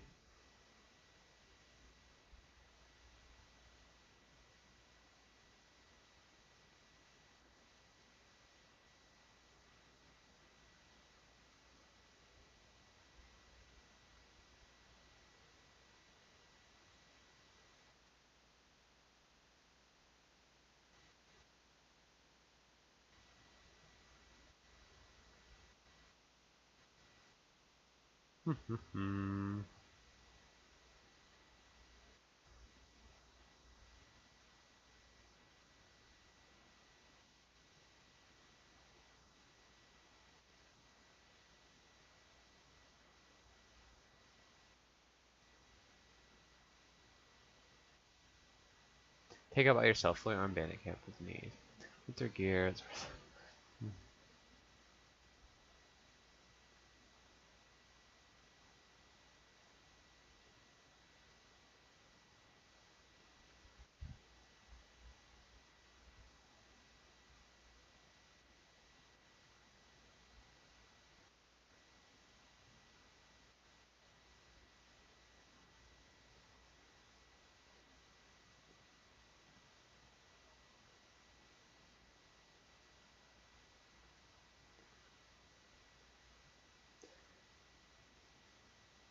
I feel like this is not going to be it for me. It's going to be very similar to Red Dead Redemption 2 in a way that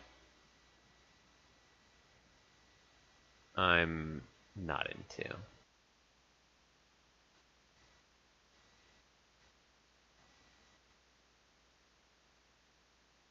Fighting games, sports games.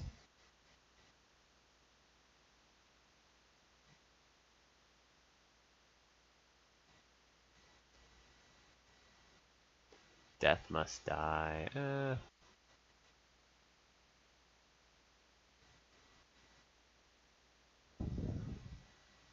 Under $10 is nice. Nice little category.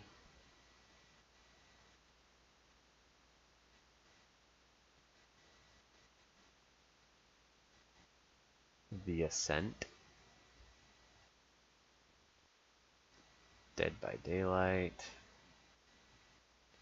Terraria, Control Ultimate Edition. What are these tags? Action, Supernatural, Female Protagonist.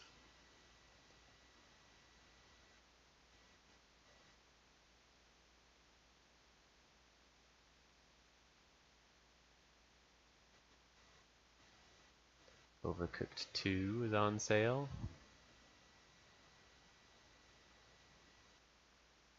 Rollscape.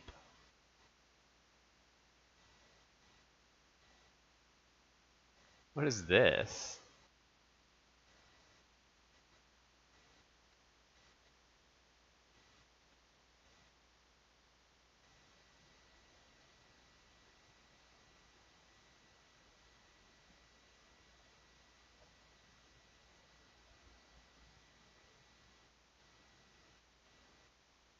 Came out like a month ago.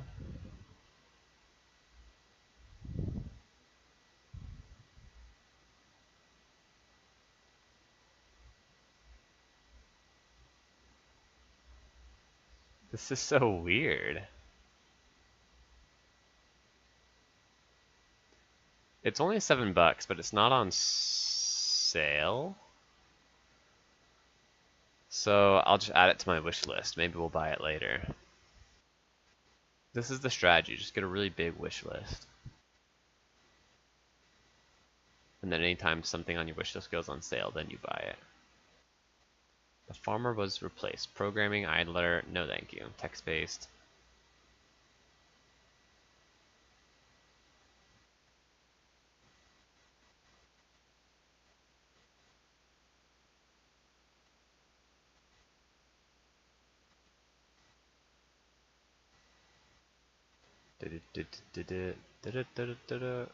Midnight Suns is only $20.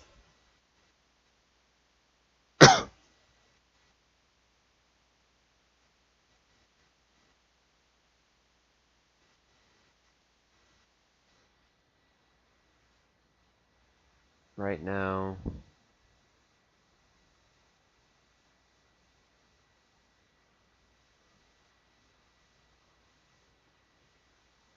It's another Firaxis Games. I just got done playing XCOM 2. I think that's not what I'm looking to do right now. It is on sale for a lot, but it also wasn't that well received. Could play Magic the Gathering Arena.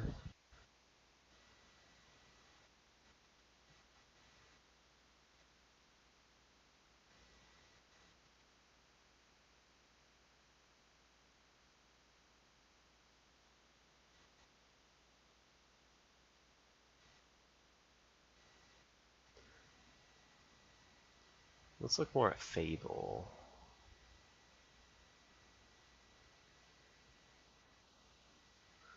I think I'm going to wrap the stream there. I'm just browsing Steam right now. I don't know if I'm interested in continuing the energy to